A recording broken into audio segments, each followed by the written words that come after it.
I was sitting on my sofa watching a quiet documentary when my son-in-law stormed in and ripped the cable out of the TV. Enough of this trash. In this house, we watch intelligent things. What hurt more wasn't his words. It was my daughter standing behind him.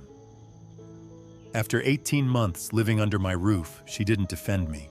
She avoided my eyes and nodded in agreement with her husband. I said nothing. I quietly went upstairs. That night, I made a decision. The next morning, when they went to work, I called someone to my house, someone who would change everything. When they came back, they screamed and pounded on the door without stopping. Welcome to Family Revenge Stories. Thank you so much for watching this video. Before we continue, let me know in the comments, where are you watching from today? And after you finish this story, please rate this video on a scale from 1 to 10. Your support truly helps me create even better stories for you. Also, please note this story includes fictional elements added for storytelling and learning purposes.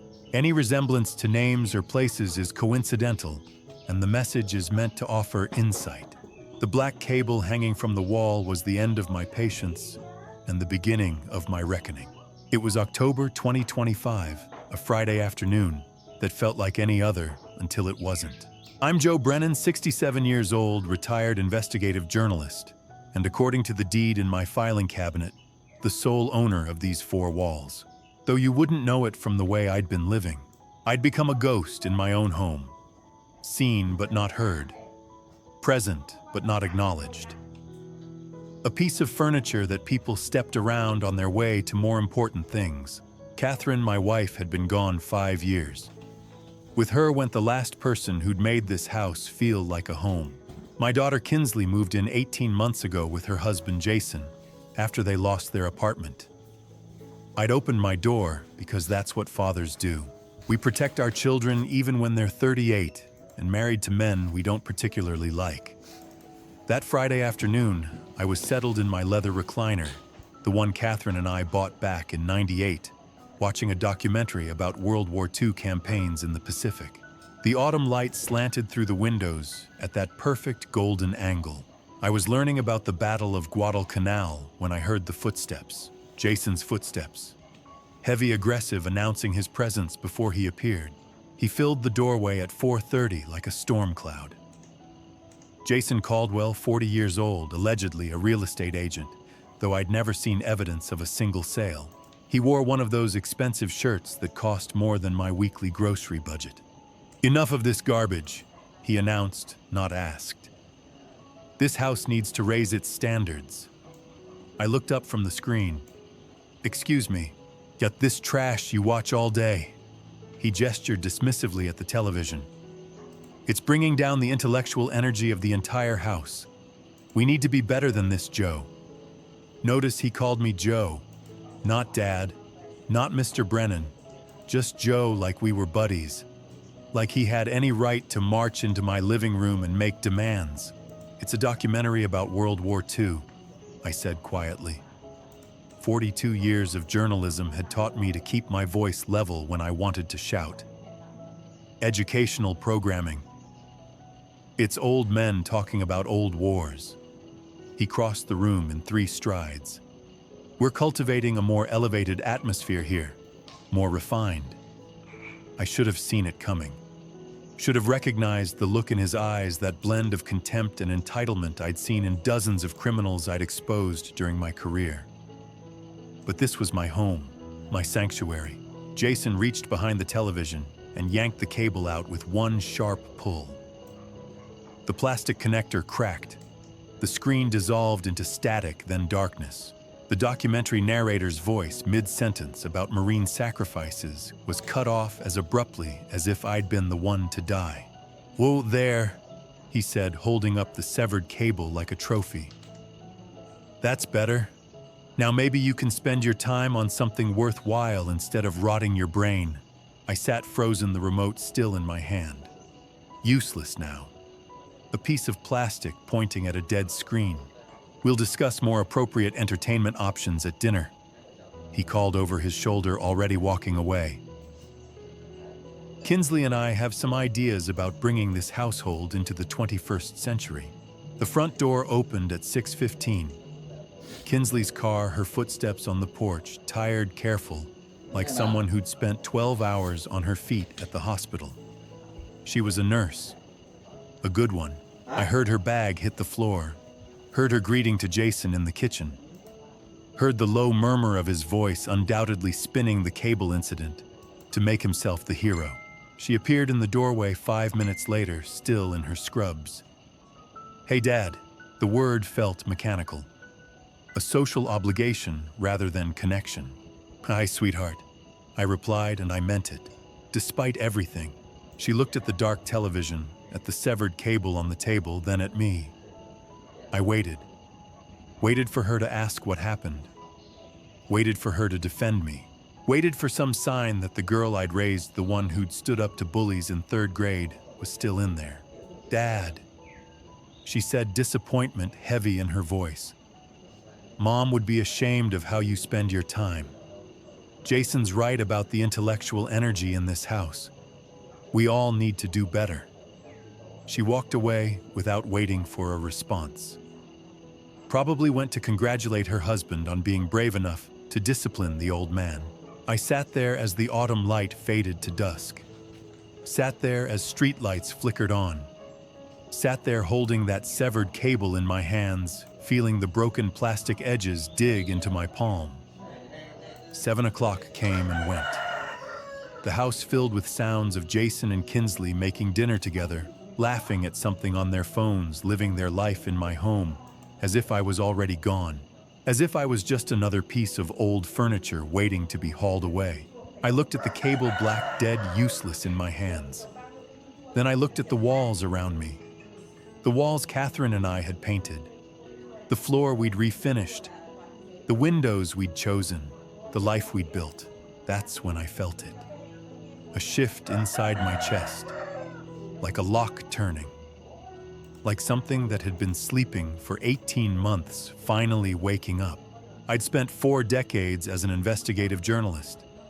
I'd exposed corrupt politicians, fraudulent corporations, con artists who thought they were smarter than everyone else. I'd built a career on patience documentation and evidence, on knowing when to watch, when to wait, and when to act. For 18 months, I'd been watching and waiting. Watching Jason take over my home. Watching Kinsley drift away. Watching myself disappear one small humiliation at a time. The watching was over. I stood slowly, my knees protesting but holding. I walked to my bedroom, the one room they hadn't claimed, and pulled out a yellow legal pad from my desk drawer, the kind I'd used for every investigation I'd ever conducted. At the top of the page, I wrote October 18th, 2025, the cable. Below it, I began listing everything I'd noticed, but been too tired, too sad, too passive to act on. The credit card bills with unfamiliar charges, the whispered phone calls, the way Jason's eyes calculated the value of everything in my house when he thought I wasn't looking. I didn't sleep that night. How could I, every time I closed my eyes, I saw the cable falling, heard Kinsley's voice defending him. By 11 o'clock, I stopped pretending rest was possible. I lay, staring at the ceiling, listening to the house breathe and settle until a thought cut through the fog with brutal clarity: stop being a victim, start being a journalist. The shift felt physical, like flipping a switch that had been untouched for years, maybe longer. Maybe since Catherine died, and grief softened me, made me passive grateful for scraps of attention from my daughter. Somewhere along the way, I'd traded self-respect for proximity. Tonight, that ended. At 11:30, voices drifted through the wall. Jason and Kinsley's bedroom shared it with mine, an arrangement that felt more invasive each day. I couldn't hear words, only the low cadence of his voice and her occasional replies. They were planning something. Probably about me. Probably how to manage the old man now that lines had been drawn. Let them talk. While they planned, I'd move. At midnight, I decided. I slipped from bed, pulled on the flannel robe Catherine gave me our last Christmas, and moved into the hallway in socked feet. The house was dark, except for the thin bar of light beneath their door. I paused, listening. Silence. Either asleep or occupied in ways I refused to imagine. I moved like I hadn't in years, slow and deliberate, rediscovering instincts forged on stakeouts and late-night investigations. Weight balanced, floorboards memorized, patience overriding urgency. Funny how the body remembers. My old study now. Jason's office sat at the end of the hall. The door wasn't locked. Why would it be in Jason's world I was harmless? A pensioner who watched television and complained quietly. Someone you could sideline while absorbing his life. His home, his authority. I turned the handle at 1 a.m. The room no longer smelled like books and polish. It stank of cologne and energy drinks. My desk was buried under fast food wrappers and scattered papers, and there, faintly glowing in sleep mode, sat his laptop. I sat in my chair and touched the trackpad. The screen lit instantly. No password, no hesitation. I almost laughed. For 42 years, I'd been an investigative journalist. I'd exposed corruption, fraud, and men who mistook power for immunity. I'd done it with discipline and evidence. And here sat Jason Caldwell, convinced I was too broken to notice anything. How had I missed it? Grief, loneliness, fear of losing my daughter. I'd swallowed indignities to keep family close. I'd paid with my dignity. That debt came due tonight. I began with browser history, luxury brands, restaurants I couldn't afford, then email, everything logged in, banking apps, texts synced. The arrogance was staggering. I took out my phone and photographed everything methodically.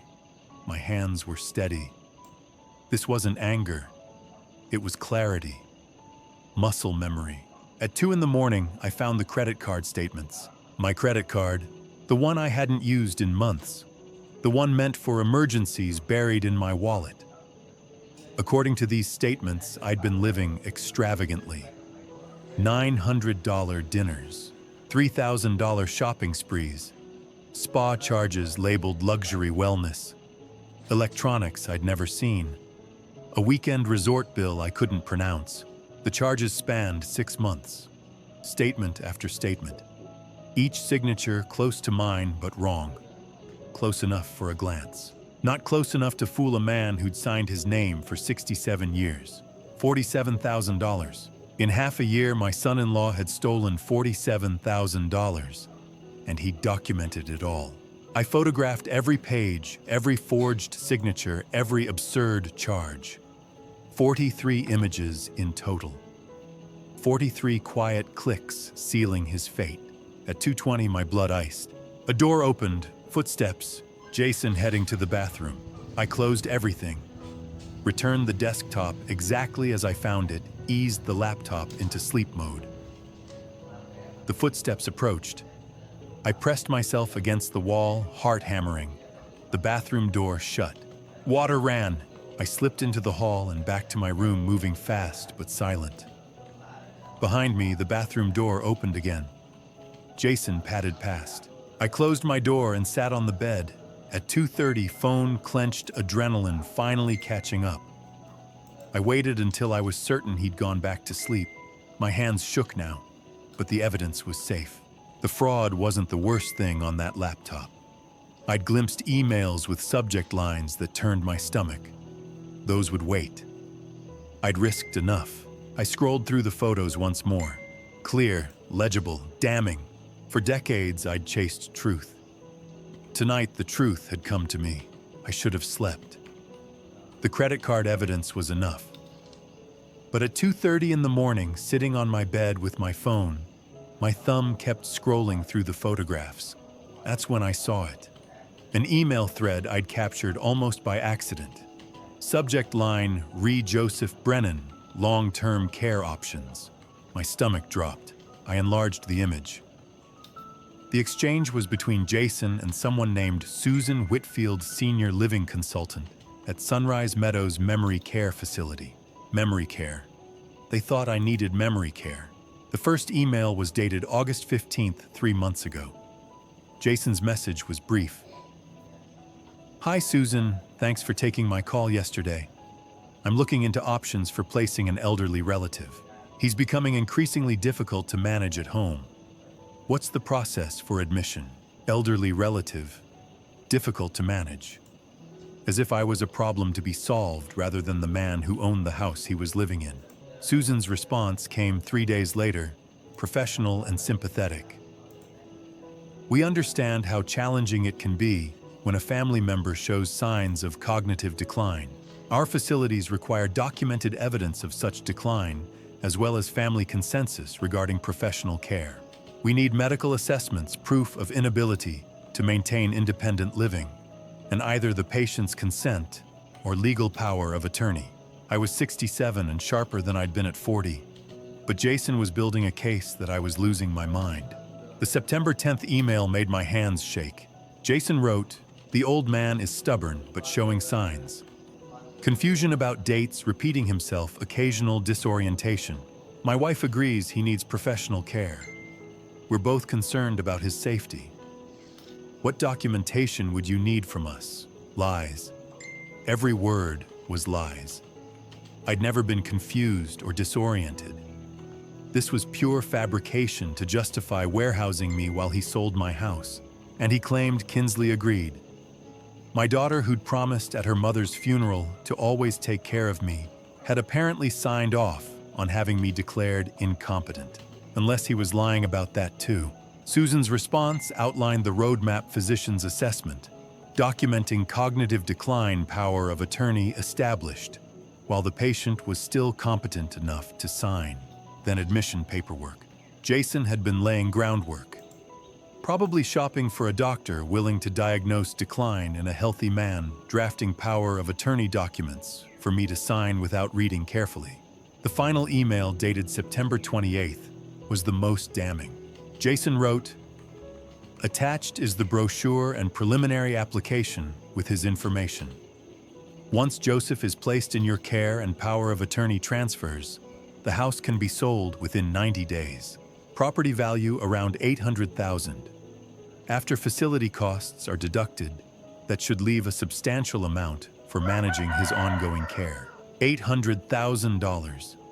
My house, the one Catherine and I bought in '83 for $62,000. The house we'd painted together, where we'd raised Kinsley, where we'd built our life. To Jason, it was just an asset to liquidate, and I was just an obstacle to remove." I zoomed in on the attached PDF, an application form for Sunrise Meadows with my full name typed at the top, Joseph Robert Brennan. Date of birth, social security number, all filled in without my knowledge or consent. I looked at Catherine's photo on my nightstand, our 30th anniversary, a year before cancer.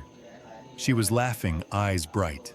"Kate," I whispered, "I wish you were here. You always knew when I was being too soft, too trusting, but she was gone, and I was alone with this mess. I'd let grief and loneliness override my judgment.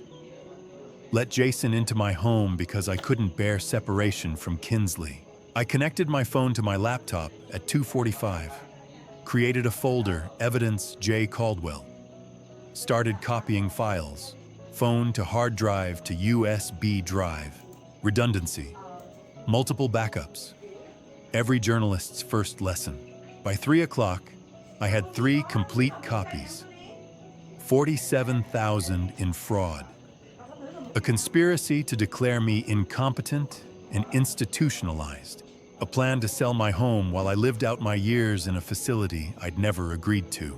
I held the USB drive, smaller than my thumb but containing enough evidence to destroy Jason's life. Elder abuse, financial exploitation, fraud, conspiracy. The cable wasn't just about television. It was about cutting me off from everything. My autonomy, my home, my dignity. Jason had been erasing me piece by piece, preparing to make me disappear entirely. But he'd made one crucial mistake. He'd looked at a 67-year-old widower and seen weakness, someone to exploit and discard. He'd missed the part where that man had Bạn spent hỏi là 42 years khủng bức. hunting down people Anh Nam hỏi exactly like lần này him. là chắc chắn là khủng bức sẽ bay về Sài Gòn People với who bạn thôi, thought they nhưng mà were một hồi thứ smarter hai than là nào? everyone else. People who thought they could get away with anything. I'd exposed corrupt politicians, fraudulent corporations, con artists. I'd built a Em career on sợ nó khuất patience lối chứ còn vấn đề là documentation gửi bạn thì evidence. cũng bình thường. I'd never lost a Chứ còn bây story. giờ Never let a guilty person walk chúng ta free thì when bây giờ I mình had xoay proof. tiền mình đưa cho The bạn, mình watching dùng was bạn over. mình xoay mình đưa The cho bạn evidence thôi. was gathered. Tomorrow today, since it was technically Saturday morning, the real work would begin. I tucked the USB drive into my desk drawer, set my phone on the charger, and finally lay back down. This time, exhaustion pulled me under almost immediately. Not the fitful sleep of the past 18 months, but the deep rest of someone who knows exactly what battle they're fighting and exactly how they're going to win. I woke at 5 in the morning without an alarm. 2 hours of sleep should have left me exhausted, but adrenaline is a hell of a drug. I lay there for maybe 30 seconds, staring at the ceiling, before the weight of what I'd discovered came rushing back. $47,000. A nursing home conspiracy. My own daughter potentially complicit. I got up. My desk was exactly where I'd left it. The USB drive sitting next to Catherine's wedding photo like a talisman. I pulled out a fresh legal pad, the old-fashioned kind, yellow paper and green lines, and uncapped a pen. Some things don't change. Even in the age of laptops and smartphones, I still thought better with pen and paper. At the top of the page, I wrote October 19th, 2025, battle plan. Below it, a list: locksmith, lawyer, bank, evidence organization, exit strategy. Each item represented a step toward reclaiming my life. Each one would require precision timing and the kind of strategic thinking I'd honed over 4 decades of investigative journalism. This wasn't just about gathering evidence anymore. This was about deployment, about knowing exactly when and how to use what I'd found. I stared at the list, particularly at lawyer. I needed someone I could trust absolutely.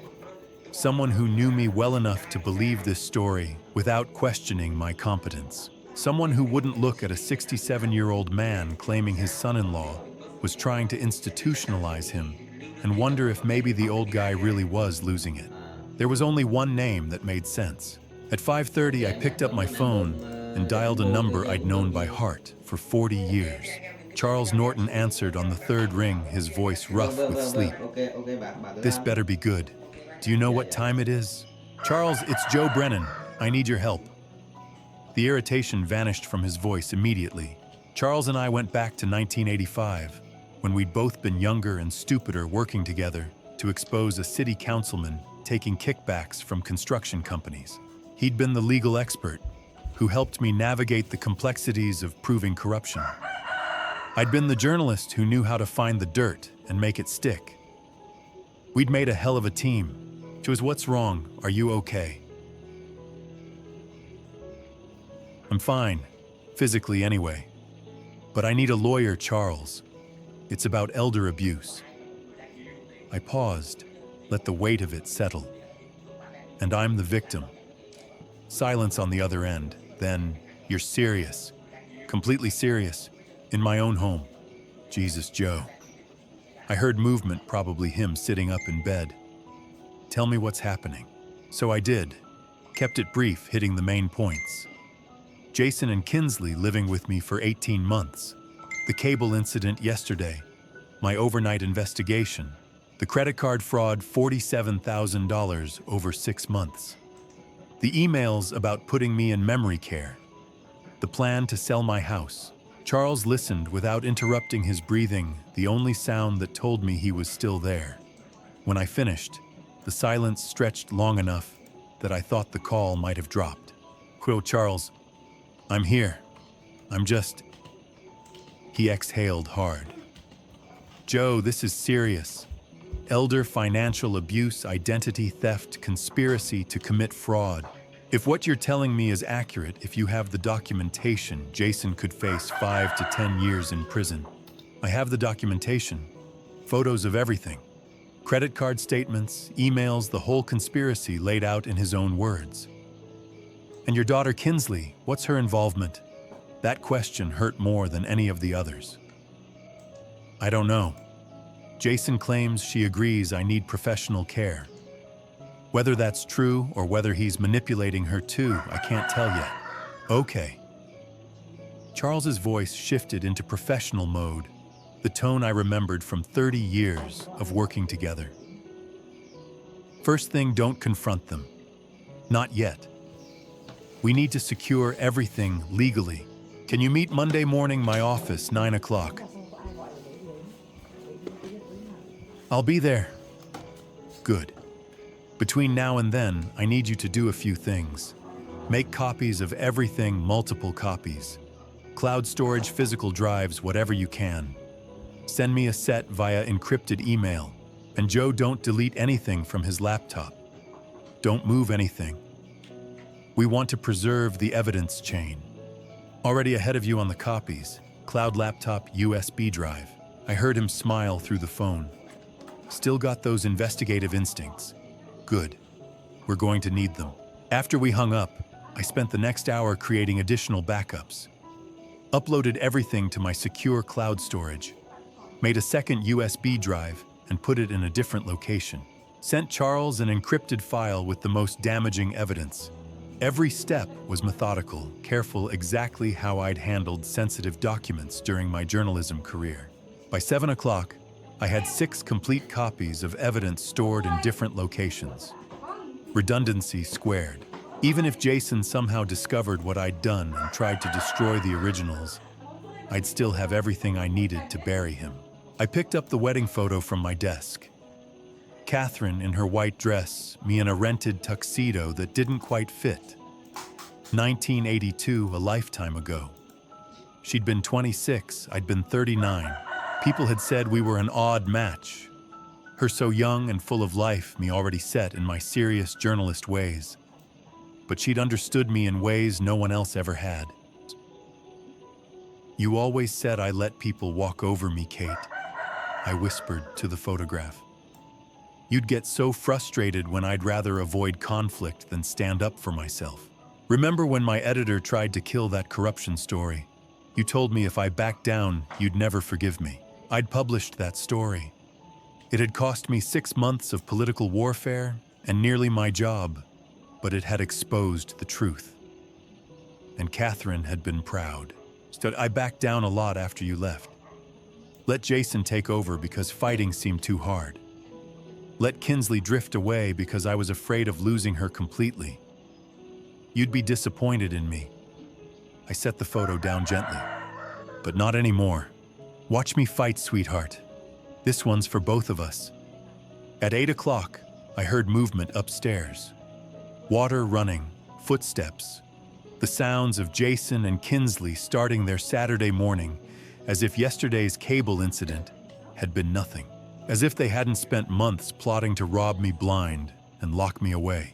I sat at my desk, legal pad in front of me, evidence secured in multiple locations, lawyer consulted strategy forming.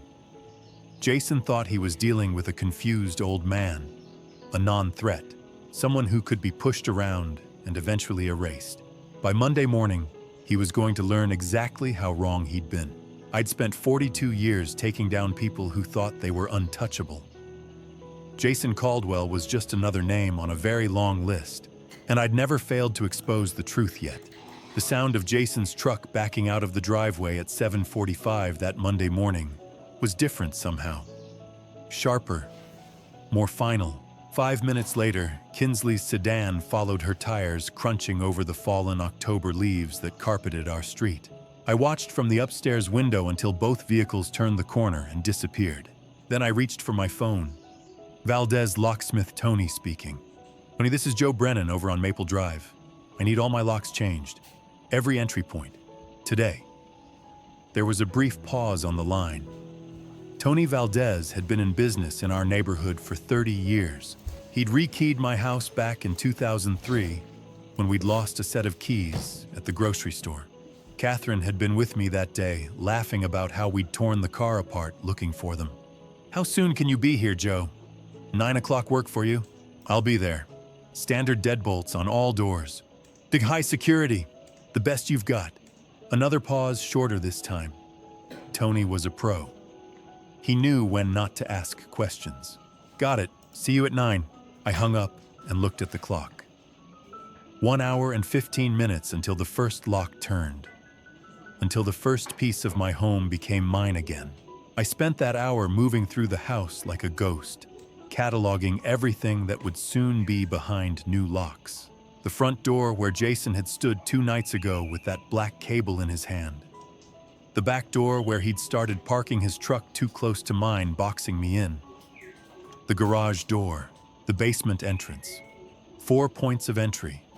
4 places where they'd come and gone as they pleased, treating my home like it was already theirs. At 8:55, Tony's white van pulled into the driveway. I met him at the door before he could knock. "Morning, Joe." He was carrying 2 heavy toolboxes and had a duffel bag slung over his shoulder. Professional, efficient. "Let's start with the front door, then work our way around, whatever you think is best." He set down his equipment and pulled out a drill. "This won't take long." High-security deadbolts, thumb turn on the inside, keyed on the outside. "You'll get 5 sets of keys for each lock. 5 sets." I hadn't thought about that. 5 sets meant control. 5 sets meant I could decide who got in and who stayed out. The drill bit into the old lock at 9:15. The sound cut through 18 months of silence, of tiptoeing around my own home, of pretending not to hear them in the next room, planning my future. Metal shavings fell to the doorstep like snow. Tony worked with the ease of someone who'd done this 10,000 times, his hands steady and sure. There we go. The old deadbolt came free with a metallic scrape. This one's seen better days. I held it in my palm. It was warm from the friction of removal, the brass worn smooth in places. How many times had Jason's key turned this lock? How many times had they walked through my door without knocking, without asking, treating my threshold like it was theirs? "Toss it, please." He dropped it into a bucket with a satisfying clang and reached for the new lock. This one was chrome, heavy, solid.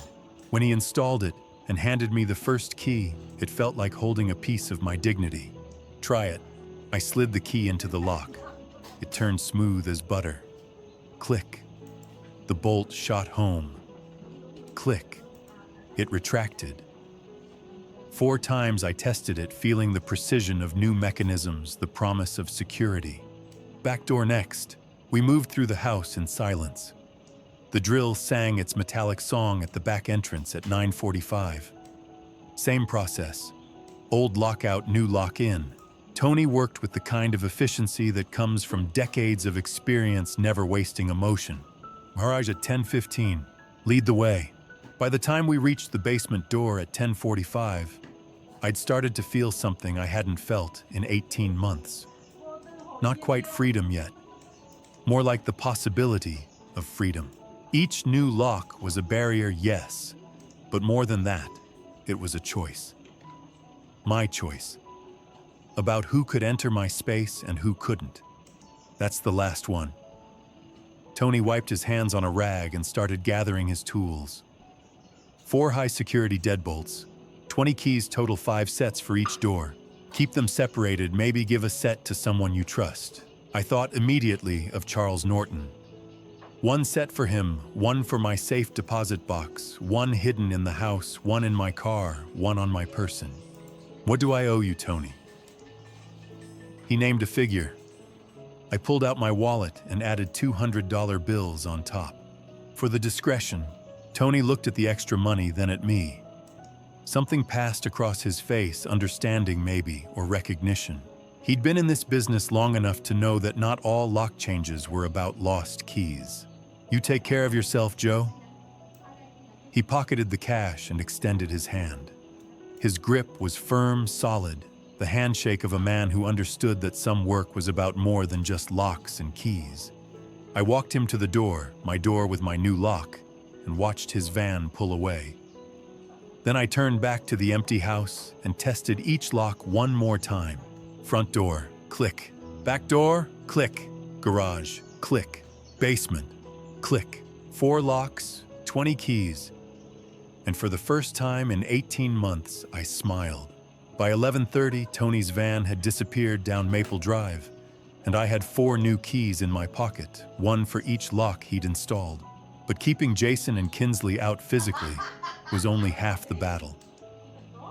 Keeping them out legally required something else. Something every investigative journalist knows how to build a war room. I stood in my bedroom doorway and looked at the space with fresh eyes. For 18 months, this room had been my sanctuary. Now it was going to become something Catherine would have recognized from the old days when I'd bring home a story that needed unraveling. The desk came first. I cleared everything off lamp library books, the framed photo of Catherine and me at Niagara Falls. Everything went to the dresser. The desk surface needed to be empty, ready for organization. Then I pulled out the yellow legal pad where I'd started taking notes Friday night. The credit card statements I'd photographed. The screenshots of emails between Jason and Susan Whitfield. 43 photos total, all backed up in 6 locations. Time to make them tell a story. I'd spent 42 years at the Chicago Tribune making evidence speak. This was no different, just more personal. I started with the wall above my desk. 18 months of my life reduced to a timeline written on sticky notes. April 2024, Jason and Kinsley move in. Temporary, they'd said. June 2024, first irregular charge.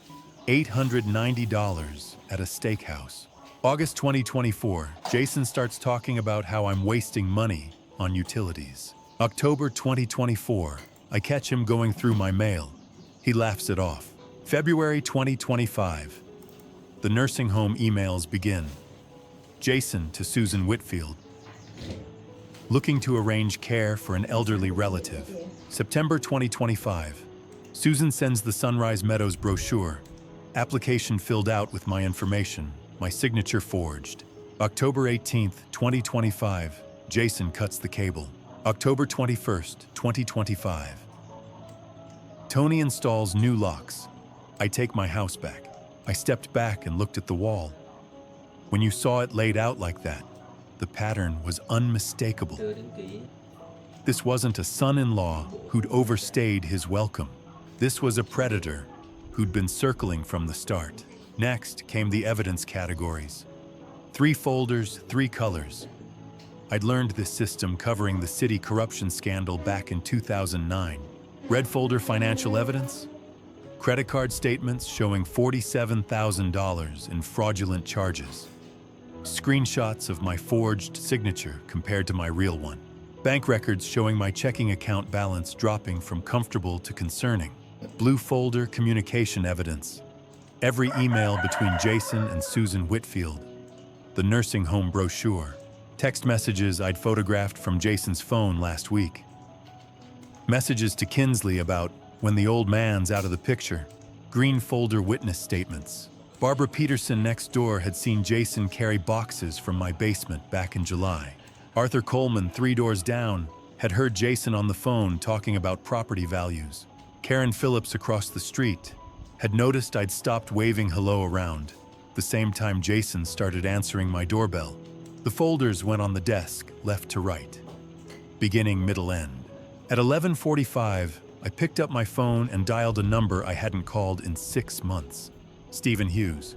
Steve, it's Joe Brennan. Silence. Then, Joe, haven't heard from you since spring. Everything okay? Stephen Hughes and I had worked together for 20 years at the Tribune. He'd moved to the Sun-Times in 2015, but we'd stayed in touch. The kind of friendship built on shared newsroom cynicism. I need a favor. Can you track down an address for me? Oh, what kind of address? The kind someone needs when they lose their apartment and have to find something cheap. Fast. Stephen knew better than to ask too many questions. Give me 2 hours. I'll text you. Thanks, Steve. I hung up and went back to the desk. One more piece to complete the war room. The summary. In journalism, we called it the nut graph, the paragraph that explained the whole story. I opened my laptop and started typing. The 5 W's. Who, what, when, where, why. Joseph Brennan, 67, retired investigative journalist, is the sole owner of a residential property valued at approximately $800,000. In April 2024, his daughter Kinsley Brennan and son-in-law Jason Caldwell moved into the residence under pretense of temporary housing. Over 18 months, Jason Caldwell engaged in systematic financial exploitation, including credit card fraud, totaling $47,000, identity theft, and conspiracy to unlawfully commit the victim to a long-term care facility for the purpose of obtaining control of the property through fraudulent power of attorney. 3 sentences, everything that mattered. By 2 o'clock, the war room was complete. Timeline on the wall, evidence in folders, summary report printed. I stood in the middle of my bedroom and felt something I hadn't felt since Friday afternoon. Control, not angry, desperate control. This was colder, more methodical. The control of a man who'd spent his career taking down people who thought they were untouchable. My phone buzzed. Text from Stephen found 3 possibilities. Oak Towers on 4th Street is closest and cheapest. Studio apartments, month-to-month leases. I saved the address and looked at the war room one more time. Evidence collected. Timeline established. Witnesses identified. The war room was ready. The evidence was sorted. Now came the part every journalist understands: proof means nothing if you don't act. Untouched facts are just paper in a folder. At 2:30, I grabbed my car keys and drove to Community First Bank on Oakwood Avenue. The same branch where Catherine and I opened our first joint account in 1983. The same place that had handled my Tribune paychecks for 42 years. The same tellers who knew us by name and sent flowers when Catherine died.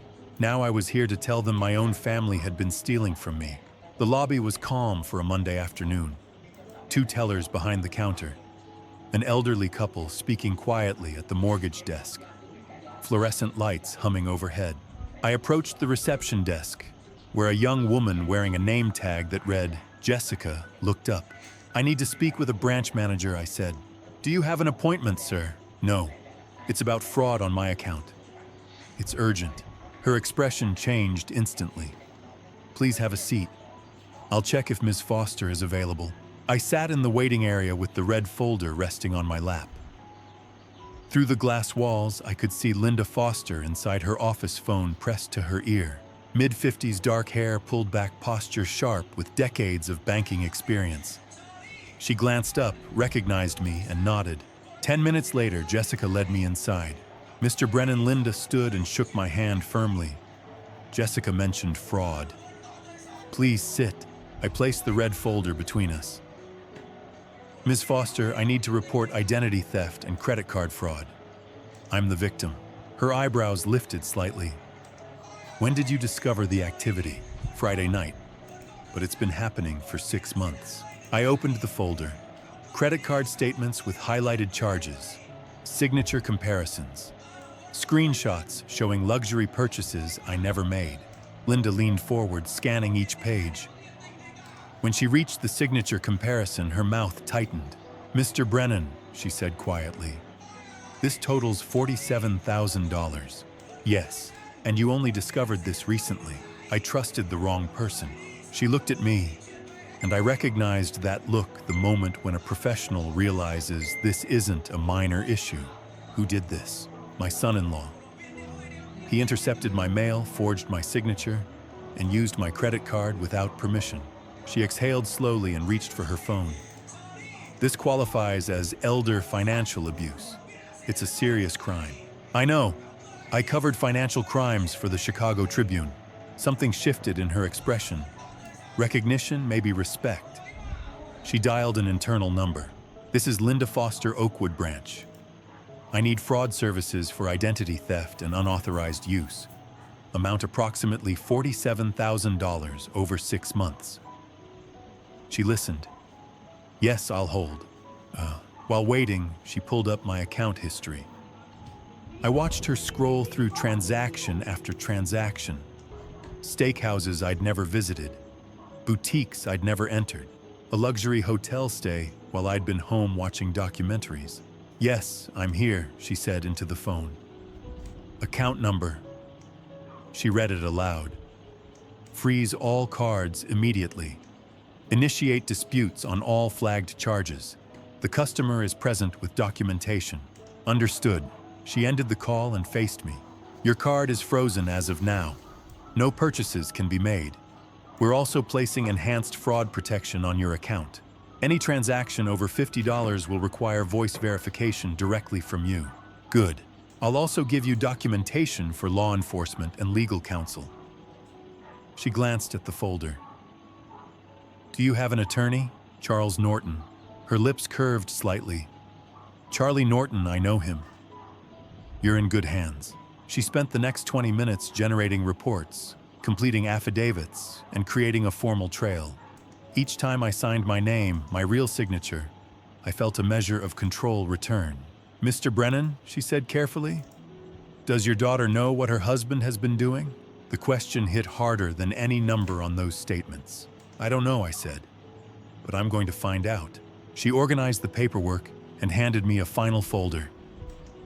"This confirms the fraud report, case number, disputed amount, date, filed. Keep copies." "I always do." She smiled faintly. "Journalist habit." "Something like that." She walked me to the door. "I'm sorry this happened. No one should have to defend themselves from family." No, I agreed. They shouldn't. I left the bank at 4 o'clock with the fraud confirmation in hand and $47,000 officially frozen. The October sun slanted low across the parking lot, shadows stretching long. In less than 2 hours, Jason and Kinsley would come home. They'd pull into the driveway like every Monday. Jason would reach for his key, and it wouldn't work. I drove home with the fraud report on the passenger seat, ready for what came next. The house was quiet when I walked through the front door at 4:30. The new lock turned smoothly under my key now not theirs. I set the bank's fraud confirmation letter on the kitchen counter and looked at the clock on the microwave. Jason and Kinsley usually got home between 6 and 6:30. That gave me 2 hours. I climbed the stairs to the bedroom they'd been using. My old home office, the one Catherine had helped me paint a soft gray back in 2012. The door was open. I stood in the doorway for a moment, looking at how they'd rearranged it. Their bed where my desk used to be. Jason's suits hanging in the closet where I'd kept my file cabinets. Kinsley's nursing scrubs draped over the chair. 18 months ago, I'd helped them carry boxes up these stairs. "Just temporary," Kinsley had said, hugging me. "We'll be out of your hair before you know it, Dad." I walked to the closet and pulled out 4 large suitcases. Blue hard-shell Samsonites. I'd bought them for Kinsley last Christmas when she'd mentioned wanting to take a vacation. She'd never used them. The irony wasn't lost on me. I started with Jason's side of the closet. Suits came off hangers and went into the first suitcase. No folding, no care. Just removal. Gray suit, navy suit. The expensive charcoal one he'd worn to some real estate conference in August, probably paid for with my stolen credit card. Shoes went next. Dress shoes, sneakers, the Italian leather loafers that cost $600, according to the statement Linda Foster had shown me. Into the suitcase. All of it. His toiletries from the bathroom. Electric razor, cologne, hair gel. The laptop charger he always left plugged in by the bed. I unplugged it and coiled it loosely, dropping it on top of the suits. The first suitcase filled fast. I zipped it closed and moved to the second one. Kinsley's side of the closet was harder. I reached for a hanger and stopped. The cream-colored cardigan she'd worn last Christmas morning. We'd made pancakes together, me, Jason. Catherine's recipe. Kinsley had laughed at something, and for a moment, it had felt like family again. Like maybe having them here wasn't so bad after all. I folded the cardigan carefully and placed it in the suitcase. Her nursing scrubs, her sneakers, the collection of scarves she kept organized by color, her hairbrush from the dresser. Each item felt heavier than it should have. I opened her nightstand drawer to pack whatever was inside and found a photograph. 5x7 in a silver frame I'd given her when she graduated high school. Kinsley, at 5 years old, gap-toothed smile, clutching the teddy bear I'd won for her at the county fair. She'd named it Mr. Buttons. Slept with it every night until she was 12. I sat down on the edge of the bed, holding the photo. I'd helped her pack for college in 2007, driven her to Northwestern with a trunk full of dreams and new bed sheets. Watched her walk into the dorm with that same gap-toothed confidence, ready to become a nurse and help people. 18 years later, I was packing her belongings to put her out of my house. The weight of it settled in my chest. Not anger, something else. Something that felt like grief. I loved my daughter more than life itself. I'd have given her anything. I had given her everything. This house, my trust, 18 months of benefit of the doubt. But I couldn't let that love destroy me. Not anymore. I placed the photo face down in the suitcase and kept packing. The second suitcase filled, then the third. By the time I zipped the fourth one closed, my hands were shaking. Not from weakness, from the finality of it. Getting the suitcases downstairs was harder than I'd expected. 67-year-old legs don't handle 4 trips up and down with 50-pound loads the way they used to. But adrenaline is a hell of a drug, and I was running on more than adrenaline. I was running on 42 years of finding truth and 18 months of living with lies. I dragged each suitcase to the front door and lined them up. 4 blue Samsonites standing in a row like soldiers awaiting orders. Everything Jason and Kinsley had brought into this house packed and ready to leave it. The clock in the hallway read 5:28. I walked to the living room and sat in the armchair, the one Catherine had loved, the one that faced the front window. From here, I could see the driveway.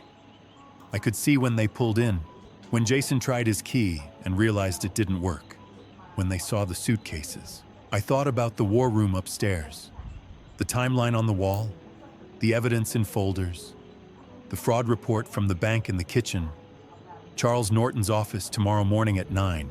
I thought about the black cable lying in the box of old electronics in the basement, the cable that had changed everything.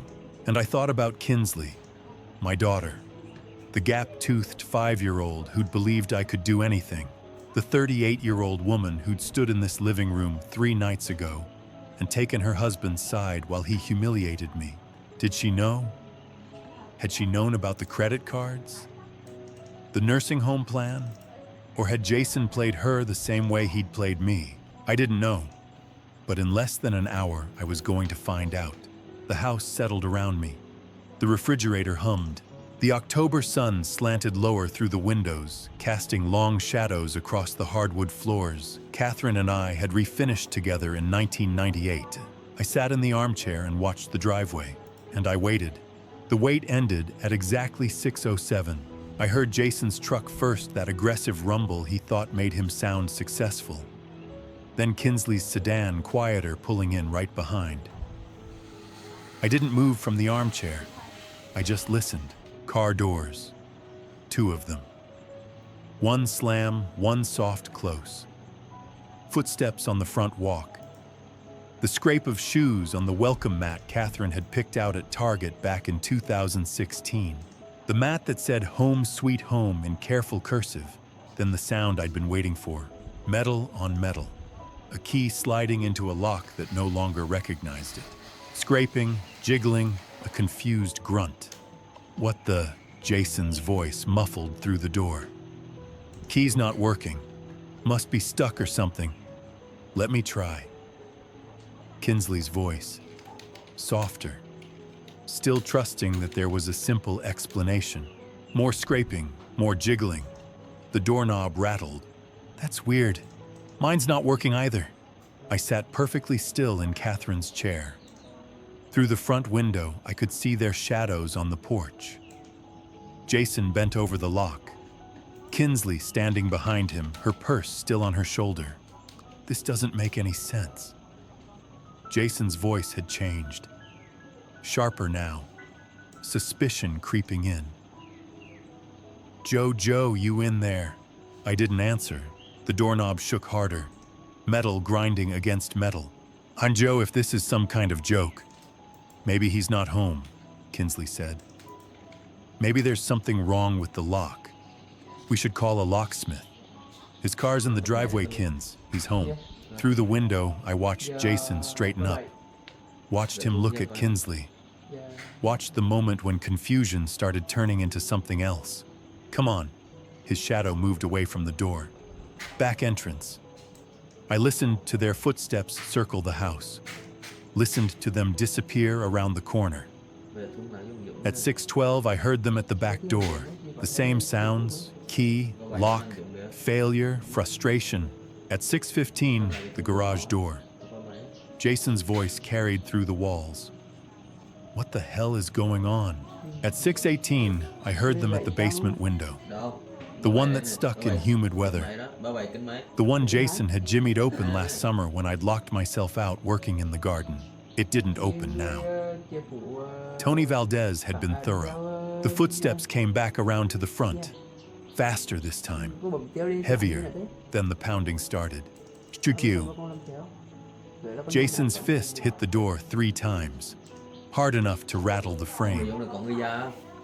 I know you're in there, open the door. I stayed seated, kept my breathing steady, kept my eyes on the window where I could see him red-faced. Now Ty loosened one hand, braced against the door frame, while the other hammered. Jason, Kinsley's voice was worried now. Actually worried. Jason calmed down. Maybe something's wrong. Maybe Dad's hurt, or something's wrong, all right. Another 3 pounds on the door. That old bastard changed the locks. Silence. I watched Kinsley's shadow go still. What? The locks, Kinsley.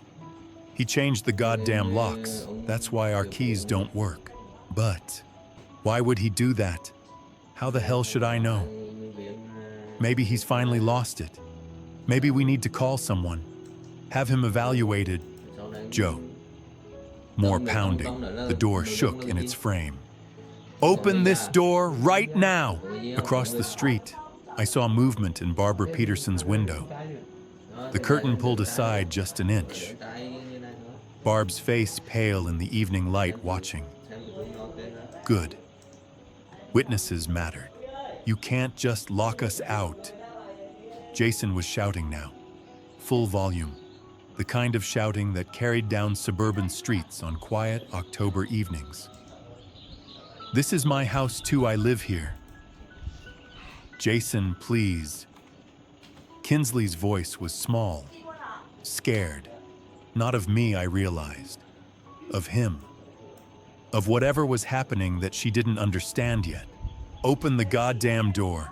The pounding intensified. Both fists now. The kind of noise that would have the neighbors calling the police if I let it go on much longer. I looked at the clock on the mantel. 6:19. 12 minutes since they'd arrived. 12 minutes of escalation. Of Jason revealing exactly who he was when things didn't go his way. I stood up slowly. My knees protested too much time sitting, too much adrenaline wearing off.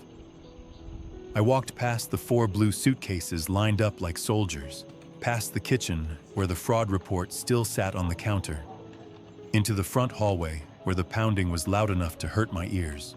Through the peephole I could see Jason, face red, veins in his neck standing out, fist raised for another round of hammering. Behind him, Kinsley, hands pressed to her mouth, eyes wide. My daughter, 38 years old, and looking like she had at 5, scared, confused, needing someone to explain what was happening. I unlocked the deadbolt, the new one.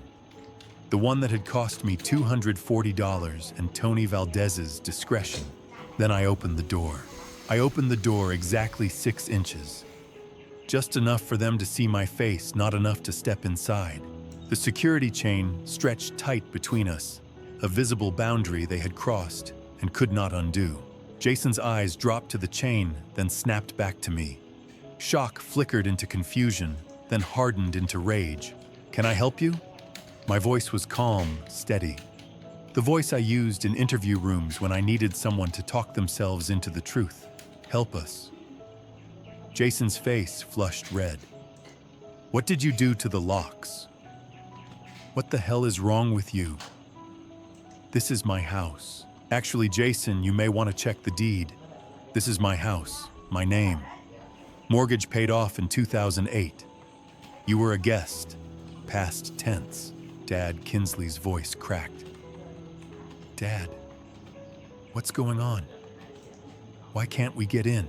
I looked at my daughter through that narrow opening. Her mascara was slightly smudged, her eyes tired and frightened. She looked 38 years old and suddenly very young, because I said. I know about the credit card, $47,000 stolen from me. I know about the nursing home plan. I know everything. The words settled heavily between us. Jason shoved the door. The chain held. You're insane, he shouted. You're senile. You don't know what you're talking about. I reached behind me and picked up the credit card statement I'd printed at the bank. I held it to the gap. Forged signature. The fraud department confirmed it. Would you like to see the report? Kinsley, Jason said quickly, softening his tone. Don't listen to him. He's confused. He's old. He's connecting things that aren't real. I was a journalist for 42 years, I said. I know how to document evidence. I know how to build a case. I raised the printed emails. I have your correspondence with Sunrise Meadows, applications with my information already filled in, a timeline for selling my house once you had me committed. Kinsley's face drained of color. She turned slowly toward her husband. Dad? Her voice trembled. Is this true? Of course it's not. Jason snapped, gripping her arm. Not violently, not yet, but possessively. He's paranoid. This is exactly why we were trying to get him help. Then explain this, I said, sliding one email through the gap. It fluttered onto the porch. Kinsley picked it up. Her eyes moved across the page. Her breathing changed. Jason, she said quietly, this is your email. This is real. Kinsley, let me explain. You were going to put my father in a nursing home. Her voice rose. You were going to sell his house without telling me. It wasn't like that. Then what was it like? Jason turned back to me. The mask cracked completely. This is your fault, he hissed. You're stubborn. You can't live alone. You need care. We were trying to help you by stealing $47,000. That money was going to be ours anyway. When you died, when the house sold, we were just speeding things up. Silence fell. Kinsley stared at him. What did you just say? Jason froze. He knew what he'd done. The truth was out raw and irreversible. You don't understand, he said desperately. This house is worth $800,000. $800,000. And it's wasted on one old man. He lunged. The chain caught him. The door frame rattled. I stepped back but held my ground. I suggest you step away, I said calmly. Barbara Peterson across the street is watching, and assault is a crime. Jason backed off, chest heaving. His hands shook with restrained fury. He pulled out his phone. Fine. I'm calling the police, reporting elder abuse. You're not competent. Please do, I said. I have the fraud report, the forged signatures, the emails, and a meeting with my attorney tomorrow morning. Charles Norton, his finger hovered over the screen. You're bluffing. I spent 42 years calling bluffs, Jason. I don't bluff. Behind him, Kinsley had collapsed onto the porch steps, the email clutched in her hands. Her shoulders shook. Kinsley, I said gently. Did you know about the card, about the nursing home? She looked up at me through the gap eyes, red and wet. No, she whispered. I swear I didn't know. I believed her. Jason lowered the phone. You can't do this, he said. We have rights. You don't, I replied. You're not on the deed. Your belongings are packed. 4 suitcases. You can collect them now. Where are we supposed to go? I don't know, I said. But you should have thought about that earlier. Jason stared at me, hatred naked in his eyes. This isn't over. Yes, I said softly, it is. I closed the door, turned the deadbolt, heard it lock, and through the wood and steel, I heard my daughter begin to cry. Red and blue lights washed across the front of my house at 6:45. 2 police cruisers pulling up to the curb with that deliberate slowness that says, "We're here, everyone pay attention." I watched through the living room window as the lights painted the October evening in strobing colors. Across the street, Barbara Peterson's front door opened. 2 houses down, Karen Phillips stepped onto her porch. Arthur Coleman appeared at his mailbox, not bothering to pretend he wasn't staring. The cavalry Jason had called. Or maybe the witnesses I needed. 2 officers emerged from the cruisers. The first was mid-40s, solid build, the kind of presence that came from 20 years on the job. His nameplate read, Reynolds. The second was younger, early 30s, maybe following Reynolds' lead. Davis. Jason met them halfway up the walk, his voice carrying in the evening quiet. "Officers, thank God you're here." He pointed at the house. At me, still visible through the window. "My father-in-law, he's having some kind of episode. He's locked us out of the house. Our own home. He's acting completely erratic. We're worried for his safety. He might be having a stroke or, I don't know. Maybe dementia, finally." Behind him, Kinsley stood on the sidewalk, arms wrapped around herself. Her face was blotchy from crying. When she spoke, her voice shook. He's not usually like this. Dad's always been so normal. I don't understand what's happening anymore. Officer Reynolds held up one hand. "Everyone just calm down. Let's take this one step at a time." He looked at Jason, then at Kinsley, then at the house. "Sir, you're saying this is your father-in-law's residence.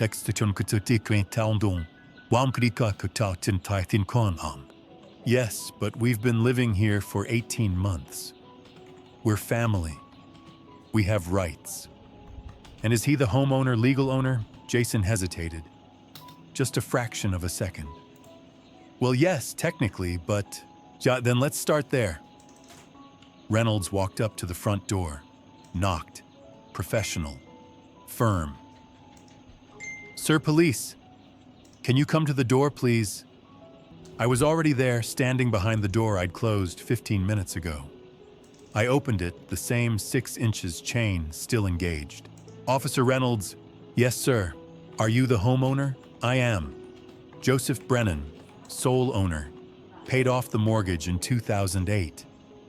Reynolds nodded slowly. His eyes took in the chain, the 6-inch gap, my calm demeanor. "Mr. Brennan, your son-in-law called us. He says you've locked them out. He's concerned about your mental state." "Officer, I'm a retired investigative journalist. I worked for the Chicago Tribune for 42 years. My mental state is fine. What's not fine is the $47,000 they stole from me." I paused. "Could I show you something inside just you?" Reynolds glanced back at Jason and Kinsley, then at his partner. "Mr. Caldwell, Mrs. Brennan, please wait here with Officer Davis. I'm going inside to speak with Mr. Brennan." "But that's you can't just..." Jason started. Sir, this is his property. If he invites me in, I'm going in. Please wait here." I unhooked the chain and opened the door. Reynolds stepped through. I closed it behind him, leaving Jason's protests muffled on the other side. In the living room, I'd already set up everything on the coffee table. Like a journalist presenting a story. Like a man who'd spent 4 decades building cases. "Officer, this is the property deed. My name only. This is my paid-off mortgage statement from 2008. I laid them out. These are credit card statements showing $47,000 in fraudulent charges over the past 6 months.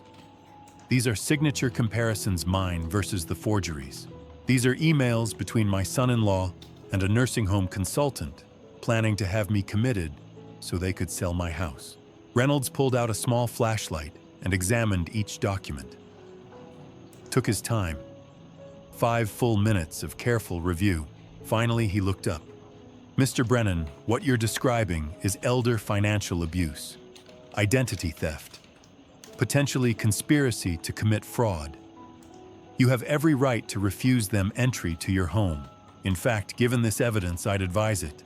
I just want my house back, officer, and I want them held accountable. I'll need to file a report. You should contact an attorney. He paused, noticing Charles Norton's business card on the table. I see you already have. That's good. That's very good. He made notes in a small pad, photographed several of the documents with his phone camera. When he was satisfied, he stood.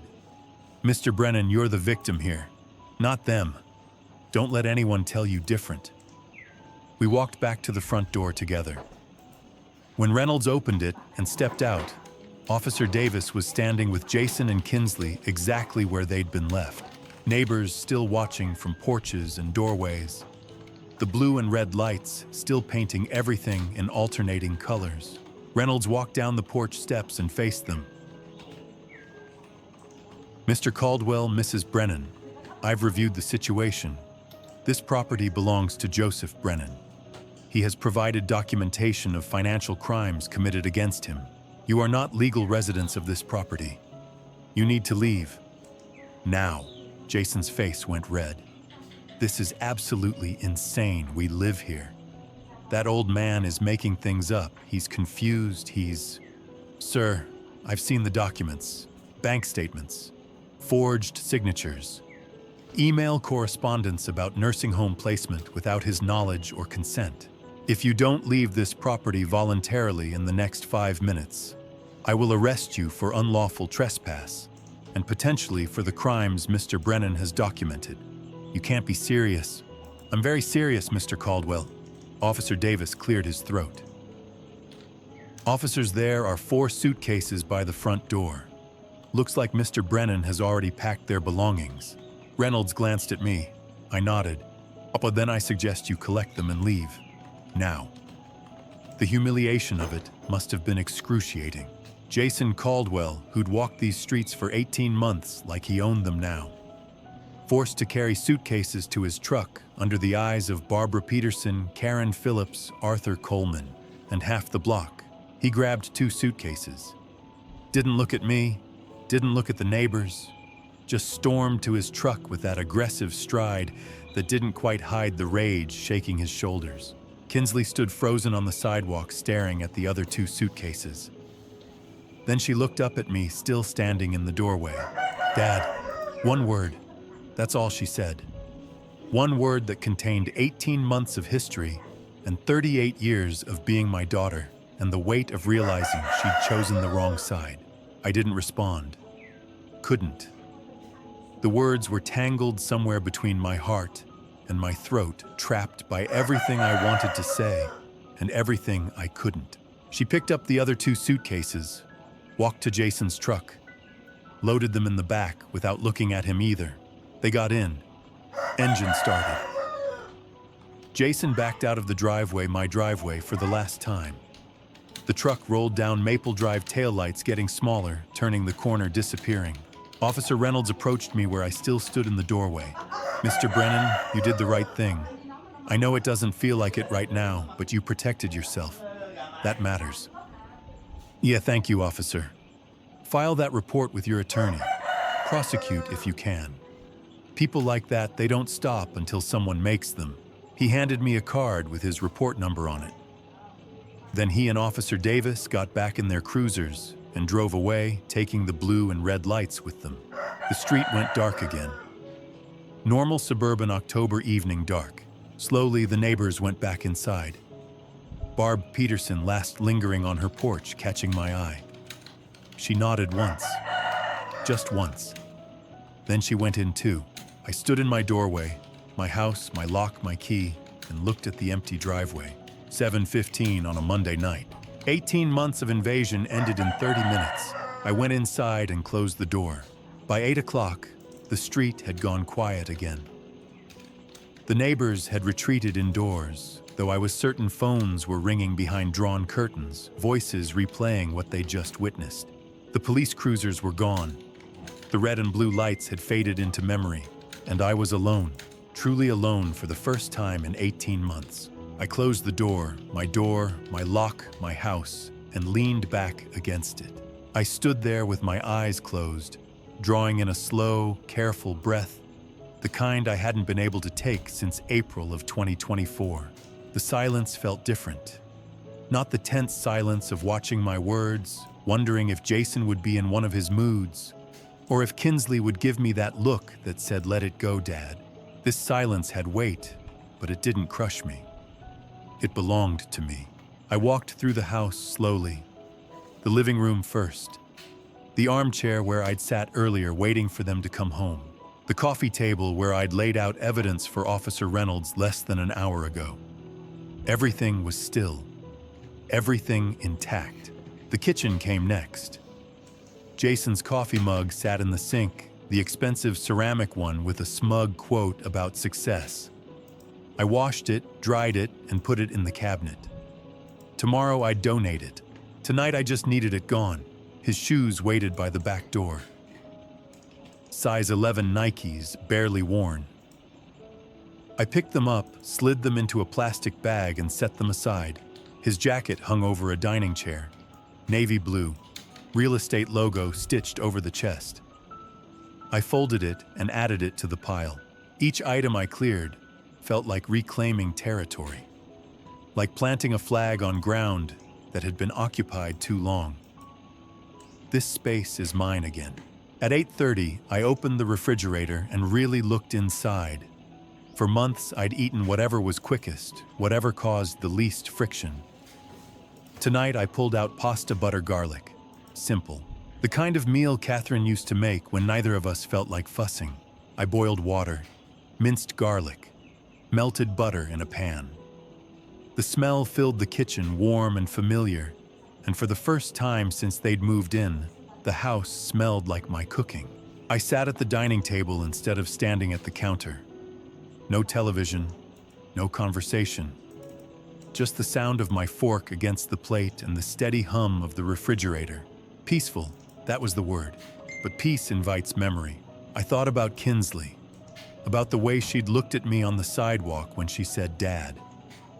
One word carrying 18 months of confusion and 38 years of being my daughter. Did she know about the nursing home plan, about the credit cards? Or had she been fooled too, manipulated by a man skilled at control? The doubt crept in quietly. What if she truly didn't know? What if I'd destroyed my relationship with my daughter over something done without her consent? Then I remembered, she'd defended him every time. When he took over my mail, when he spoke to me like a child, when he made me feel like a guest in my own home. She'd told me I was overreacting, that I was sensitive, that he meant well. She had chosen him, repeatedly. At 9, I called Charles Norton. He answered quickly. "Joe, I was waiting to hear from you. The police came. Officer Reynolds reviewed everything, told them to leave. They're gone." "That's good," he said. "How are you holding up?" "I don't know yet. That's honest. Listen, you did everything right. But you need to prepare yourself. Jason won't accept this quietly. I know. Stay in your house, but be careful. Lock your doors. Call me if anything happens." "I will. We'll meet tomorrow at 9. We'll start the legal process. Restraining order, civil suit, possibly criminal charges. See you then." After I hung up, the house felt larger, quieter. The old clock Catherine bought in 1994 ticked steadily on the mantel. At 10, I turned on the news. Watched stories that had nothing to do with me. Tried not to imagine where Kinsley and Jason were sleeping. My eyes drifted to a photograph on the side table. Catherine, 45, smiling in our backyard. 2002. Healthy. Happy. Did I do the right thing? I asked the empty room. Did I choose survival over our daughter's happiness? The photo didn't answer. Memory did. Catherine in the hospital, October 2020. Frail but sharp-eyed. She'd squeezed my hand and made me promise. "Take care of Kinsley," she whispered. "I will." "But Joe," she'd said, tightening her grip. Promise you'll take care of yourself too. Don't let anyone make you small, I'd promised. 3 days later, she was gone.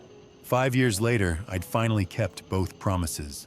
At 11, I went upstairs. Brushed my teeth in a bathroom free of Jason's cologne. Slid into my bed, and pulled the covers close. The house creaked in familiar places.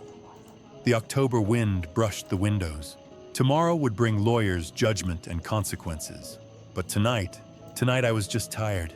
3 days passed in a strange kind of limbo.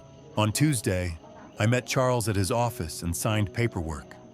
Restraining order petition, fraud declarations, civil suit preparation. My signature, my real signature, went on document after document, while Charles explained timelines in that calm attorney voice that made everything sound survivable. On Wednesday, I called a glazier to replace the front window, the one where the cable had hung. I told him I'd broken it while moving furniture, a small lie, but easier than explaining I needed to erase the reminder. I called Kinsley twice that day, both times voicemail. I didn't leave messages. I had no words that wouldn't sound like accusations or apologies for surviving. By Thursday morning, worry had teeth. It gnawed through breakfast, through my second cup of coffee, through the news I wasn't really watching. So I did what I'd done for 42 years. I investigated. At 9, I called Stephen Hughes. Joe was hoping you'd call. I got what you asked for. That was fast. Old habits. Papers rustled. There's a place called Oak Towers on the east side. Studios weekly rent, no questions. Kenapa? If someone needed somewhere cheap and immediate, that's where they'd go. Address, a pause. Joe, are you tracking someone? My daughter, I said. And I know how that sounds. Christ. More rustling. 1247 Oak Street. Apartment 3B. Lease signed Monday night. Name on it is Jason Caldwell. Not Kinsley, just him. Joe, what's going on? Soon. And Steve, thank you. Be careful. I hung up and stared at the address on my yellow pad. My daughter was living somewhere that rented by the week. By 2, I was parked across from Oak Towers. 4 stories of faded brick, rusted fire escapes, bars on windows, graffiti on the entrance, a liquor store on one corner, check cashing on the other. This was where Kinsley slept after 12-hour nursing shifts, because I'd thrown her out, or because Jason had stolen $47,000 and destroyed their life. The distinction mattered. I watched for an hour. A woman with 2 kids struggling with groceries, an old man smoking, a teenager who looked hollow-eyed and lost. At 3, the door opened and Jason walked out. Even from across the street, I could tell he was drunk. Middle of the afternoon, swaying, fumbling with his keys. He dropped them, laughed, picked them up, finally got into his truck. Part of me wanted to follow him, document the behavior, build another file. But this wasn't journalism anymore. This was obsession. I watched his truck pull away, weaving slightly. Then I drove the opposite direction. At 4, I stopped at Barbara Peterson's house. She answered wearing gardening gloves. Joe, you holding up? I am. I need a favor. I handed her a card with my number. If Kinsley comes by looking for me, give her this. Tell her I'm always here if she needs me. Exactly that. Barbara's expression softened. We all saw what happened Monday. The police. Everything. You did the right thing. Did I? Joe, we've lived here 30 years. We know who you are. Don't doubt yourself now. I nodded and left before I said something I couldn't take back. At 6, Charles called while I made dinner I wasn't hungry for. Restraining order hearing is next Thursday. Police officially opened the fraud investigation. Civil suit will be filed early November. That's good. One more thing. I tried reaching your daughter. She hasn't responded. She's not answering me either. How are you handling that? I'm giving her space. She needs to see who Jason really is on her own. And if she doesn't, then I accept I protected myself and told the truth. The rest is her choice. Charles was quiet. That's healthy, Joe. But it still hurts. Yes. By 10, I sat in the living room, with the TV muted decaf cooling untouched phone face up on the table like it might ring if I stared hard enough. It didn't.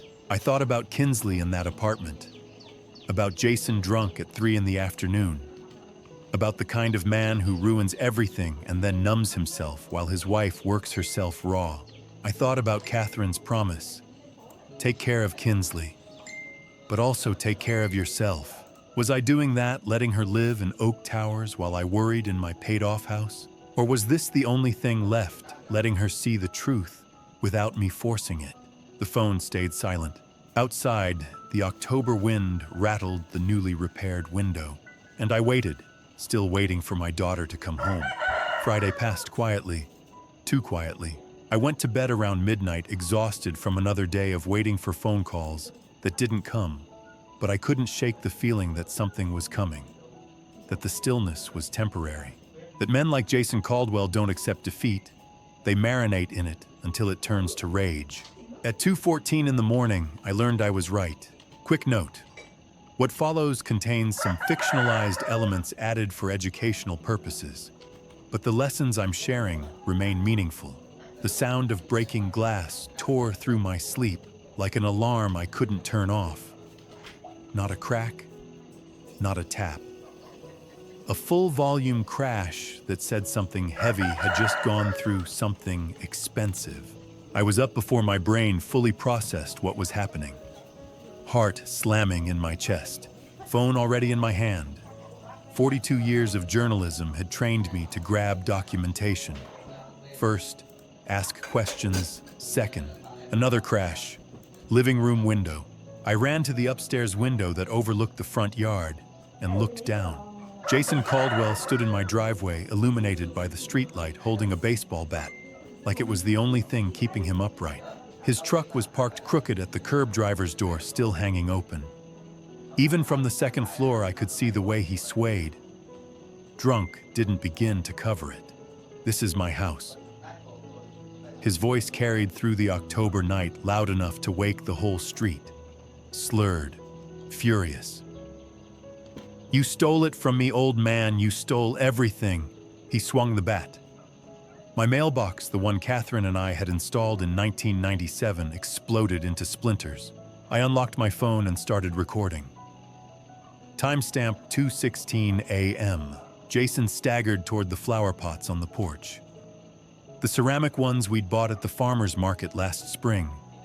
The bat connected. Terracotta shards and dirt sprayed across the walkway. Then he pulled something from his jacket pocket. A spray paint can. In the streetlight's glow, I watched him shake it and approach the garage door. He painted. I couldn't make out all the words from where I stood, but I didn't need to. The letters were big enough, crude enough, that their meaning was clear even in the dark. I called 911.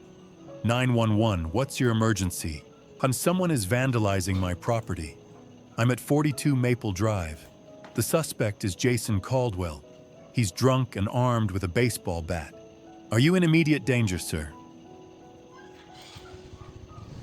I'm inside with all doors locked. He's outside destroying my mailbox and spray painting my garage. Officers are on their way. Stay inside, stay on the line. Across the street, Karen Phillips's bedroom light snapped on. I saw her silhouette in the window phone to her ear. Good.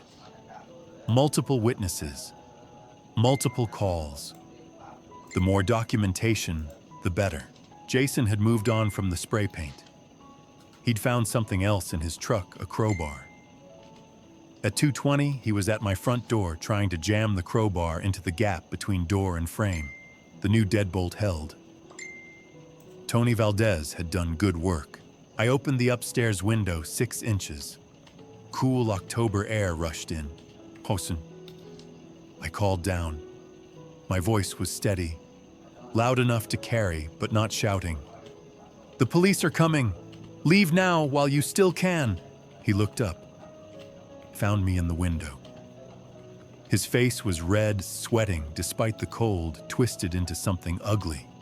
You ruined my life. He pointed the crowbar at me like a weapon. I'll ruin yours, you hear me, old man? I'll make you pay for this. Sirens, faint but getting closer. Jason heard them too. The fury on his face shifted to panic. He dropped the crowbar and stumbled toward his truck, but he was too drunk to run in a straight line. His foot caught on the curb. He went down hard, hands out to break the fall, and by the time he scrambled back up, red and blue lights were washing across the street. 2:26 a.m. 2 police cruisers coming in fast.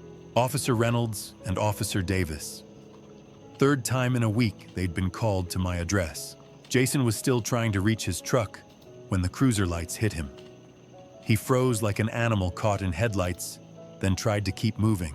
Made it 2 steps before Reynolds was out of the car, hand on his holster. Jason Caldwell, stop right there. Hands where I can see them. Jason spun around, stumbled, caught himself on the hood of his truck. He deserved it. You don't understand. He kicked us out. That old bastard took everything and... Get on the ground, now. You should be arresting him. He's the criminal, he. On the ground, Officer Davis was already moving around, the side handcuffs out. Jason saw him coming and tried to bolt. Made it 3 feet before his legs gave out, and he went down again this time, not getting back up fast enough. Davis was on him, hands behind his back, metal clicking around wrists. You'll regret this. Jason was still yelling, face pressed against my driveway, spit flying. You hear me, old man, you'll regret this. Reynolds approached the porch where I'd come outside, phone still in hand, video still recording. Mr. Brennan, I'm sorry you're dealing with this. He looked past me at the broken window, the destroyed mailbox, the spray-painted garage door. We need to photograph the damage for the report. I have video. I held up my phone. Started recording at 2:16, got everything. Reynolds nodded slowly. That'll help. This is vandalism, criminal trespassing, public intoxication, and disturbing the peace. Given the restraining order petition you already have filed, this is going to add significant weight to your case. He'll be held for at least 48 hours, probably longer. Behind him, Davis was hauling Jason to his feet and walking him to the cruiser. Jason's legs barely worked. His face was scratched from the fall, and his shirt was torn. He looked nothing like the confident real estate agent who'd walked into my house 18 months ago. He looked pathetic. Mr. Brennan, Reynolds said quietly, this is escalation. You did the right thing calling us, staying inside, documenting everything. But men like this, when they start property damage, sometimes they move to, I know. I did know. 42 years covering crime taught you the patterns. That's why I want that restraining order. They're good. We'll make sure the judge sees this video. Reynolds walked back to his cruiser. I stood on my porch and watched them drive away with Jason in the back seat, still yelling through the glass, though I couldn't make out the words anymore. The street went quiet again. Karen Phillips's light was still on across the way. I waved to let her know I was okay. She waved back and pulled her curtains closed. That's when I saw it. Half a block down, parked in the shadow between streetlights. Kinsley's sedan. Engine off, lights off. She'd been there the whole time, watching. She hadn't gotten out to stop him, hadn't called out to him, hadn't approached the police to explain or defend or apologize. She just watched. I stared at the car for a long moment. Couldn't see her through the windshield, too dark, too far, but I knew she was in there. Knew she'd seen everything. The car started. Headlights came on. She pulled away, slowly turned the corner, disappeared. At 3:15, I was alone again. I walked around the front yard, assessing. The living room window would need to be replaced again. The mailbox was kindling. The flower pots were beyond repair. The garage door would need professional cleaning, maybe repainting. Quantifiable damage. Fixable damage. The other kind, the kind that came from watching your daughter sit in a car while her husband destroyed your property and got arrested for it, that kind was harder to measure. I went inside, locked the door behind me, and started making a list of what needed repair. Because that's what you do. You document. You fix what can be fixed. And you hope the rest heals with time. I spent Saturday morning cleaning up the wreckage.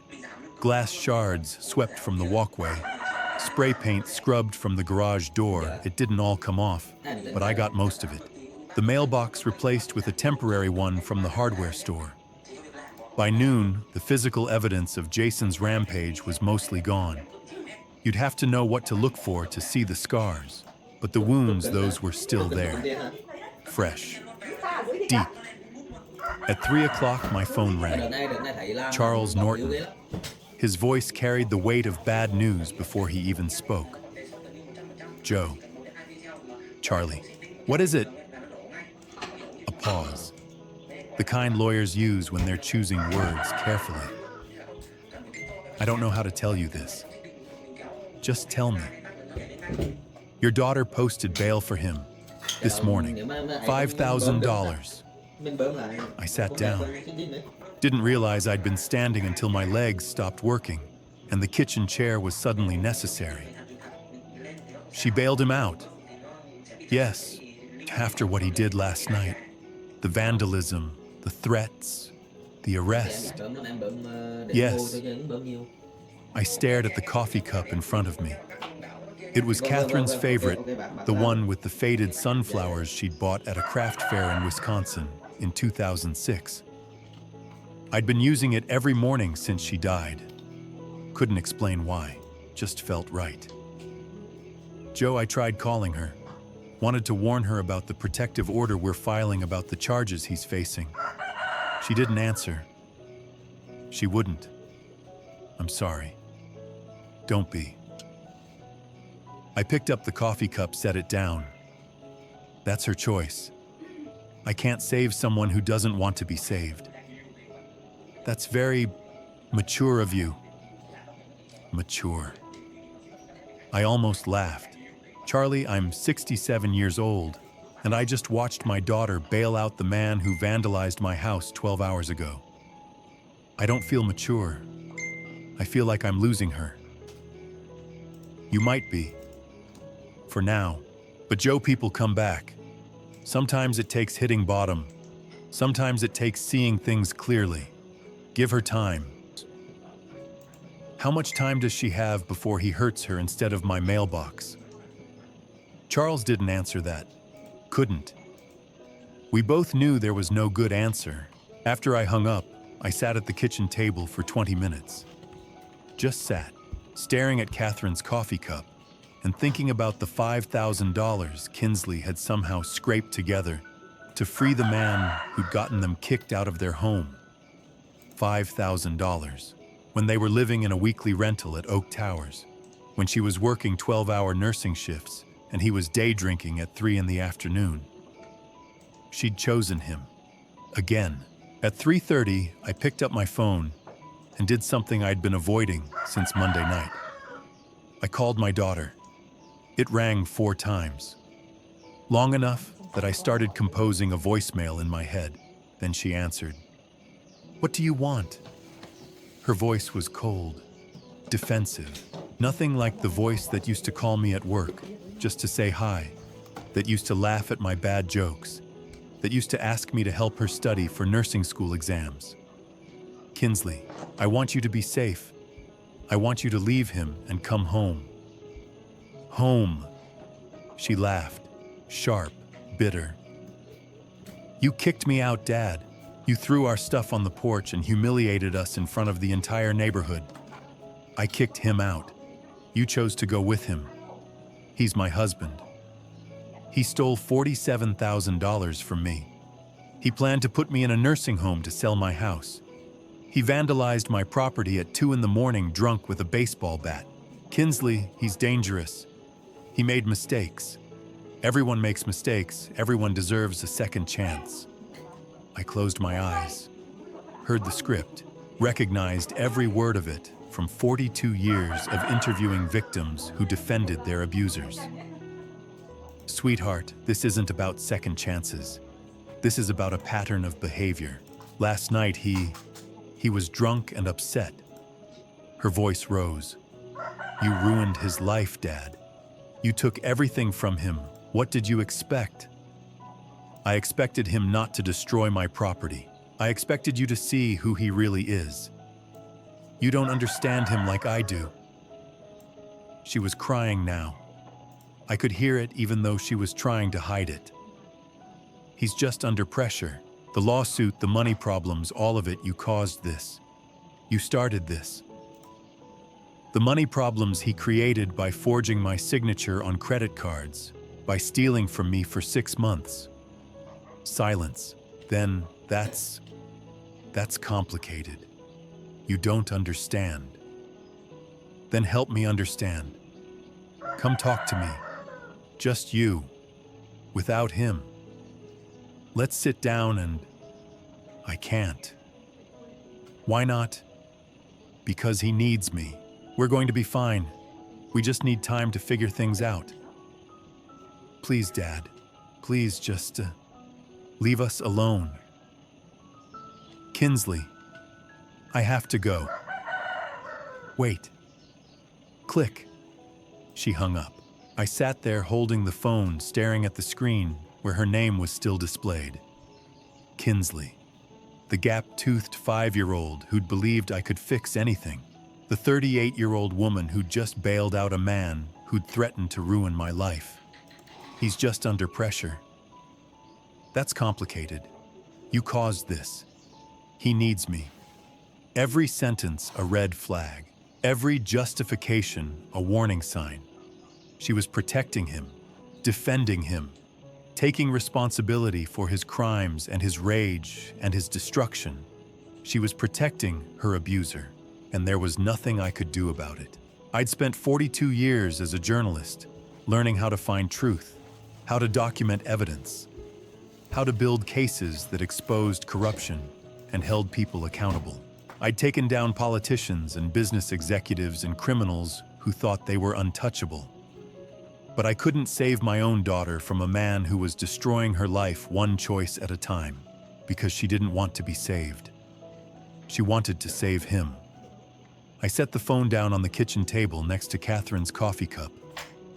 Outside, the October afternoon was fading into evening. The street was quiet, normal. Families coming home from Saturday activities. Karen Phillips watering her lawn. Arthur Coleman walking his dog. My life looked normal from the outside too. House repaired. Damage cleaned up. Legal process moving forward. But inside, I was watching my daughter choose the man who'd vandalized my home over the father who'd raised her. Choose loyalty to someone who'd commit fraud over truth. Choose staying with an abuser over coming home to safety. And the worst part was understanding why. Because she loved him. Because she'd made vows. Because admitting he was dangerous meant admitting she'd been wrong about him. Because leaving felt like failure. Because she genuinely believed she could fix him, save him, make him into the man she'd thought he was when they'd married. All the reasons that keep people trapped in situations that are slowly destroying them. I understood them. I'd interviewed hundreds of people who'd said the same things, made the same choices, defended the same indefensible behavior. Understanding didn't make it hurt less. At 4 o'clock, I stood up from the kitchen table and went to the living room. Sat in Catherine's armchair. The one I'd sat in on Monday night watching Jason and Kinsley arrive home to find their keys didn't work. 4 days ago. Felt like 4 years. My phone sat silent on the coffee table. No callback from Kinsley. No apology. No, "You're right, Dad, I'll leave him." Just silence. And me sitting in an empty house knowing I'd done everything right and lost my daughter anyway. You can't force someone to see the truth. You can present evidence. You can document facts. You can offer safety and support and unconditional love. But you can't make them choose it. That's their decision. Tuesday night. 3 days since Kinsley had hung up on me. 3 days of silence that felt like 3 years. I'd just settled into Catherine's armchair with a book. Something about World War II, ironically fitting for the war I was losing with my own family when my phone lit up at 9:07. Kinsley, Mobile. My heart stopped before my hand could reach the phone. Kinsley, "Dad." Her voice was barely a whisper, shaking, terrified. "Help me, please." I was on my feet before she finished the sentence. The book hit the floor. Where are you? Stay on the line. I'm coming right now." In the background, I heard it. A voice. Male. Angry. The words were muffled, but the tone was unmistakable. Rage. The kind that doesn't listen to reason. We had a fight. About money. About you. He got so angry, Dad and I couldn't. A sound. Something heavy hitting a wall. Not a person. Please God, not a person. Just impact. Violence looking for a target. I'm in the bathroom. Her voice cracked. The door's locked, but he's trying to... Inslee. Jason's voice came through clear now, muffled by the bathroom door, but close enough that the phone caught it. "Open this door, we're not done talking." I was already moving, keys off the kitchen counter. Wallet. Phone pressed to my ear. "Sweetheart, listen to me. What's the address? I need the address." On 1247 Oak Street.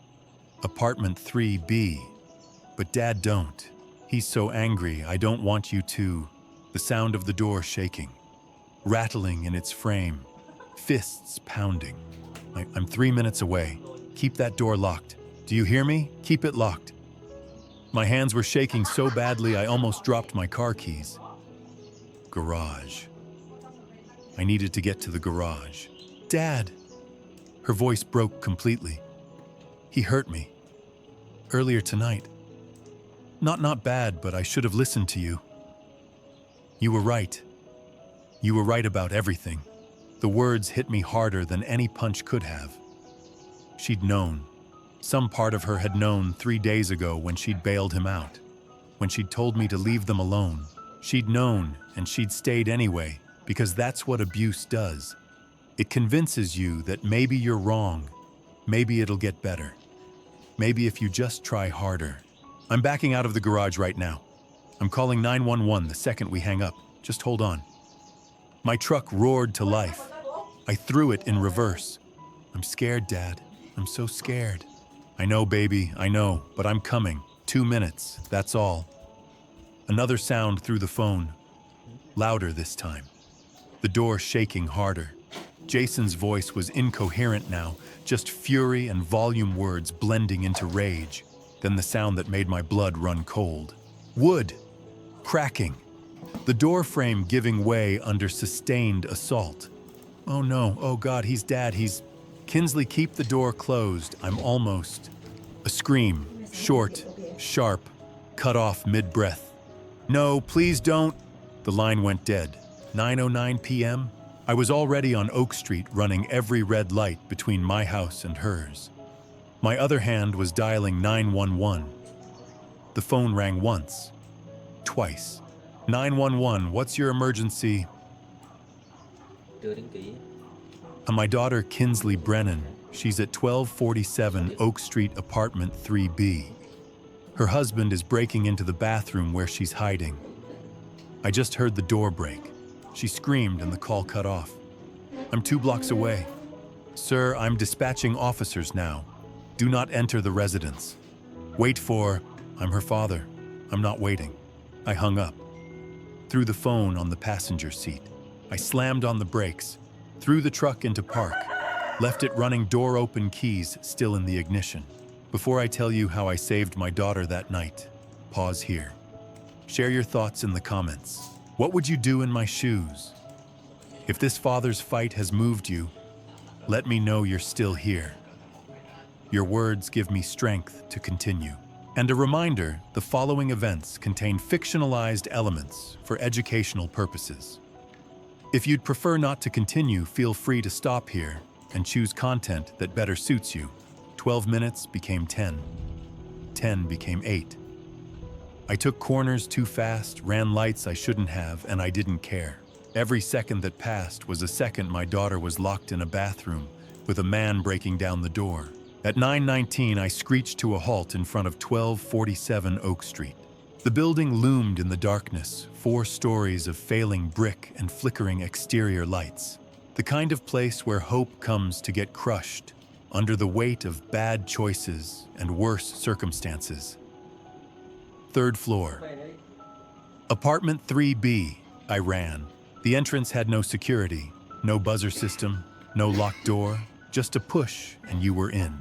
The hallway smelled like decades of cigarette smoke, and something else, desperation maybe, or just mold that had been growing since the 90s. Stairs. I took them 2 at a time. My lungs burned. My legs screamed. 67 years old and climbing like I was 25 because my daughter needed me and nothing else mattered. 3rd floor hallway. Dim lights that flickered. Doors that had seen better decades. And at the far end, a woman standing outside apartment 3. Hands pressed to her mouth, eyes wide. She saw me coming and stepped forward. Mid-50s, worn bathrobe, fear written across her face. Are you her father? Yes. Thank God. Her voice shook. I heard terrible sounds, shouting, things breaking. I lent her my phone to make the call.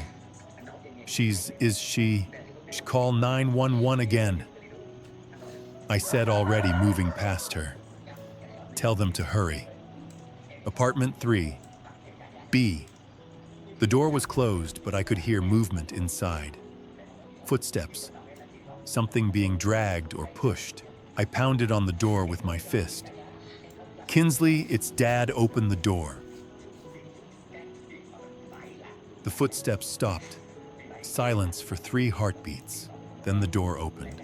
Jason Caldwell stood in the doorway, hair wild, eyes bloodshot, shirt half untucked, trying to arrange his face into something calm, something normal, but failing completely.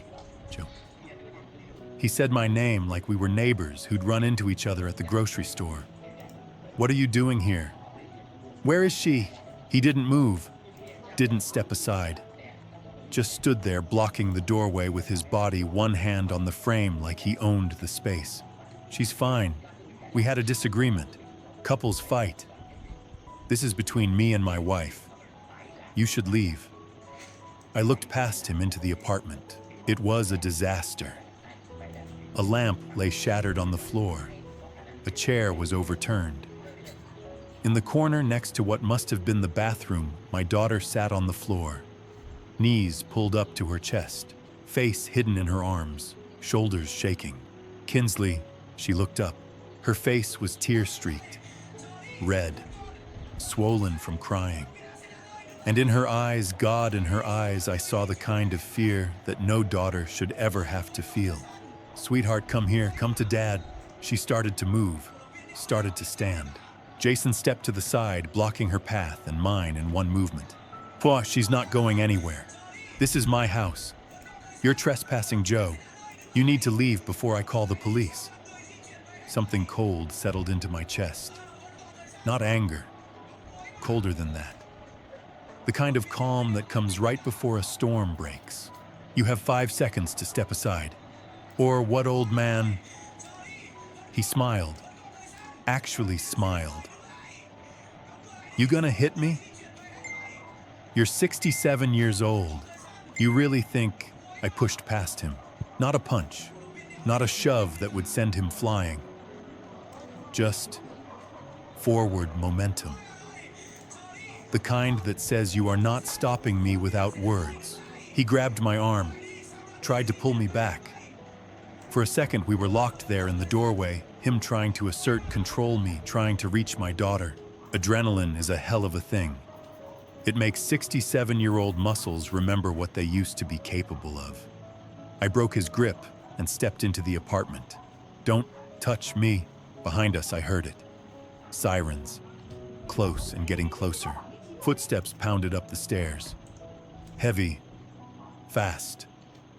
Professional. Officer Reynolds burst into the hallway, First Officer Davis right behind him. Reynolds had his hand near his belt, ready for whatever he was about to find. Everyone stepped back. Jason's face transformed. The menace evaporated, replaced by injured innocence so fast, it would have been impressive if it wasn't so disgusting. "Officers, thank God you're here." He pointed at me. This man broke into my apartment. He attacked me. He's been harassing us for weeks. There's a restraining order. Ask her. I didn't take my eyes off Kinsley. Ask my daughter what happened here. Reynolds looked from Jason to me to Kinsley, still sitting on the floor in the corner. He moved past both of us, crouched down to her level. "Ma'am, I'm Officer Reynolds. Are you all right? Do you need medical attention?" Kinsley's voice came out small, shaking. I called my dad. Jason and I were fighting. About money, about everything. And things got out of control. Did he hurt you? The question hung in the air. Simple, direct, impossible to dodge. Kinsley looked at Jason, then at me, then back at Reynolds. She nodded. Once. Barely, but enough. Yes. Reynolds stood, looked at Davis, gave one short nod. "Cuff him." "You what?" Jason's voice shot up 3 octaves. "She's lying, she's confused. She fell, she's just upset because this is a family matter. You can't." Davis was already moving, pulling handcuffs from his belt. "Jason Caldwell, you're under arrest for domestic violence and assault. She's my wife. This is my apartment. You can't do this to me." The handcuffs clicked closed around his wrists. Reynolds stepped closer to Jason, voice low and hard. "Sir, you're also in violation of a restraining order. You're not permitted to have any contact with Joseph Brennan, and yet here you are in an altercation with him present. He came here, he broke in. This is... Now save it for the judge. Get him out of here, Davis." They pulled Jason toward the door. He was still yelling, still protesting, voice echoing down the hallway as they dragged him toward the stairs. Something about his rights, about how we'd all regret this, about how Kinsley would come crawling back. The sounds faded. The apartment went quiet. I crossed the floor to where my daughter sat. 67-year-old knees protesting, but I knelt down anyway. Got to her level. Kinsley. She looked up at me. 38 years old, and looking exactly like she had at 5 when she'd fallen off her bike and scraped her knee. Scared, hurt, needing someone to tell her it would be okay. "Sweetheart, it's over. You're safe now." She broke. Just completely broke. The wall she'd been holding up for 3 days, maybe for months, crumbled. She fell forward into my arms and sobbed. Deep, wrenching sounds that came from somewhere primal. I held her. Let her cry. Didn't say anything because what was there to say I told you, so didn't matter. You should have listened, wouldn't help. She knew. God, she knew. Behind us, I heard more footsteps on the stairs. Heavier equipment. Voices calling out identifications. Paramedics. Reynolds said quietly. "Need to check her out, Mr. Brennan." I nodded but didn't let go. Not yet. Not until Kinsley was ready. She pulled back, finally wiping her face with shaking hands. "I'm sorry, Dad. I'm so sorry. You were right. About everything. And I chose him anyway. I'm so stupid. Hey." I caught her face gently in my hands, made her look at me. "You're not stupid. You're human. And you're my daughter. That's all that matters." The paramedics moved in with their equipment and their calm, professional voices. Reynolds stepped closer to me, speaking low. "Mr. Brennan, we'll need statements from both of you, but that can wait until tomorrow. Right now, let's just make sure your daughter's okay." I stood slowly, every joint protesting. Watched the paramedics check Kinsley over, asking her quiet questions, documenting whatever they found. Mrs. Cooper was still in the hallway, wringing her hands. She caught my eye and nodded. One neighbor to another. One human being saying you did right. In the distance, I could hear Jason's voice still echoing up from the street level, still yelling, still claiming this was all a mistake. But up here in apartment 3B, my daughter was safe, and that was the only thing that mattered. 4 months later, my house sounds different. Not the suffocating silence of endurance, not the noise of conflict. It echoes with laughter. Wednesday afternoon, 3 o'clock. My living room holds 12 people in borrowed chairs, sharing coffee and stories. Barbara Peterson, Arthur Coleman, Evelyn Baker, Harold Jackson, 7 others whose courage I witness every week. We call it the Wednesday Support Group. Today we're discussing early warning signs of financial abuse. The small things that seem innocent. Someone offering to help with bills. Someone getting defensive about financial statements. The signs I missed. The hardest part, Evelyn says, was admitting my own son would steal from me. You don't want to see it. Heads nod. We all understand. That's why we're here. At 4:30, the meeting ends. Barbara stops by my chair. Joe, you've turned your pain into purpose. We all do that, Barb. That's what community means. The house empties. The quiet now isn't lonely. It's peaceful. 4 months. Let me tell you what that means. October 29th, I pulled Kinsley from that apartment. Reynolds arrested Jason for domestic violence. She sat in my truck and said, "You were right about everything." She stayed in her old room that first night while I listened from downstairs, making sure she was safe. November. Therapy began. Dr. Sanders twice weekly. I attended family sessions. Learned what I already knew: victims don't stay because they're stupid. They stay because abusers convince them they're the problem. Jason tried calling. Charles Norton got a permanent restraining order, December. Jason took a plea deal. 18 months county jail. 5 years probation. Mandatory counseling. The lawyer must have explained that video evidence of vandalism audio of him breaking into a bathroom and police testimony meant he'd lose at trial. When Charles called with the news, I felt nothing. Just tired. January. Kinsley filed for divorce. January 15th, 2026, it was finalized. She came over that night, cried at my kitchen table. Not from sadness. From relief. I should have left sooner, she said. I took her hands. You're out. That's what matters. February. She found an apartment. West Side near the hospital. Safe. When she showed me pictures, she was proud and nervous. You sure you don't want to stay here longer? I asked. I need to prove I can live alone, she said. That I'm not the person I was with him. She moved out last week. We both cried good tears. Now she visits twice weekly. At 5 o'clock, my doorbell rings. Kinsley stands there holding Chinese takeout, grinning. Thought you'd be hungry after the meeting. We eat at the kitchen table. Kung Pao chicken for her. Beef with broccoli for me. The same order Catherine and I used to get. The conversation flows work stories, her continuing education class support group updates. Then she sets down her chopsticks. Dad, I'm sorry for not believing you, for choosing him, for bailing him out after he vandalized your house. I take her hand. Kinsley, you survived. You're healing. That's everything. But I hurt you, and you called me when you needed help. When your life was in danger, you knew I'd come. That's what I'll remember. She sobs, healing tears. At 6:30, she hugs me at the door. Thank you for not giving up on me. Even when I'd given up on myself. That's what fathers do, sweetheart.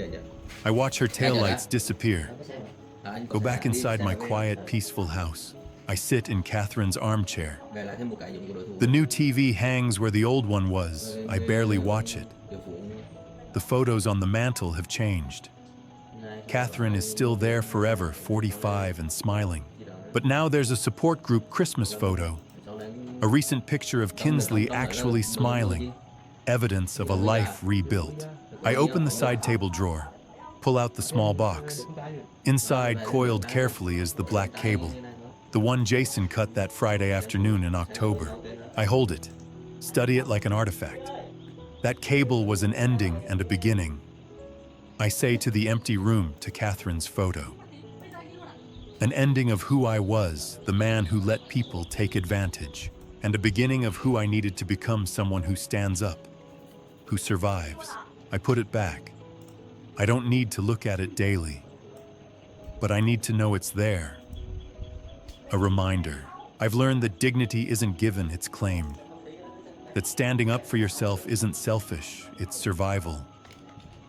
That sometimes to save people you love, you must fight battles they can't yet see.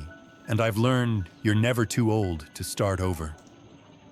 At 67, I rebuilt my life, found purpose helping others, reconnected with my daughter, created community. If you're reading this, if you see yourself in my story, know this: you have more strength than you think. It's never too late, and you are not alone. The clock reads 7:15. Wednesday night. The house is quiet, but not empty. Full of memories, painful and joyful, all necessary. I pick up my book, World War II History. Still fighting those old battles, even if they're just on the page now. And I smile, because my house doesn't sound like a war zone anymore. It sounds like home. And to you listening to this family story, remember this: God doesn't give us trials without also giving us the strength to overcome them. 3 times I prayed when Kinsley chose Jason over me, when she called from that locked bathroom, and when she finally came home safe. 3 times God answered, not with the easy way, but with the right way. This family story taught me that sometimes love means letting go even when it breaks your heart. Sometimes protecting someone means becoming the villain in their story until they can see the truth. Don't be like me. Don't wait until a black cable hits your floor to realize you've lost yourself in your own home. Don't be silent when your dignity is being stolen piece by piece. My dad revenge wasn't about anger. It was about survival. Real dad revenge is teaching your children through action that they deserve better than abuse. The truest dad revenge is showing them that standing up for yourself isn't selfish, it's necessary. Looking back, I wish I'd acted sooner. I wish I'd trusted my instincts when Jason first started helping with my mail. But regret doesn't change the past. Action changes the future. Here's my advice. If you see yourself in this story, whether you're the one being controlled or watching someone you love suffer, speak up. Document everything. Reach out. It's never too late and you're never alone. God gave me 67 years to learn this lesson. Don't waste yours waiting for permission to save yourself. If this family story moved you, if you've experienced something similar, or if you know someone who needs to hear this, please leave a comment below sharing your thoughts. Your story matters. Hit that subscribe button and turn on notifications so you never miss our next story. Share this video with someone who might need it. Together, we're building a community where truth is told and help is given. Thank you for staying with me until the end. Your time, your attention, your willingness to listen, it means everything. Important note, the stories you'll hear on this channel may contain fictionalized elements created for educational purposes. If this content isn't for you, feel free to exit and find something that better suits your needs. We respect your choice. Until next time, stand strong, speak truth, and remember, you are never alone.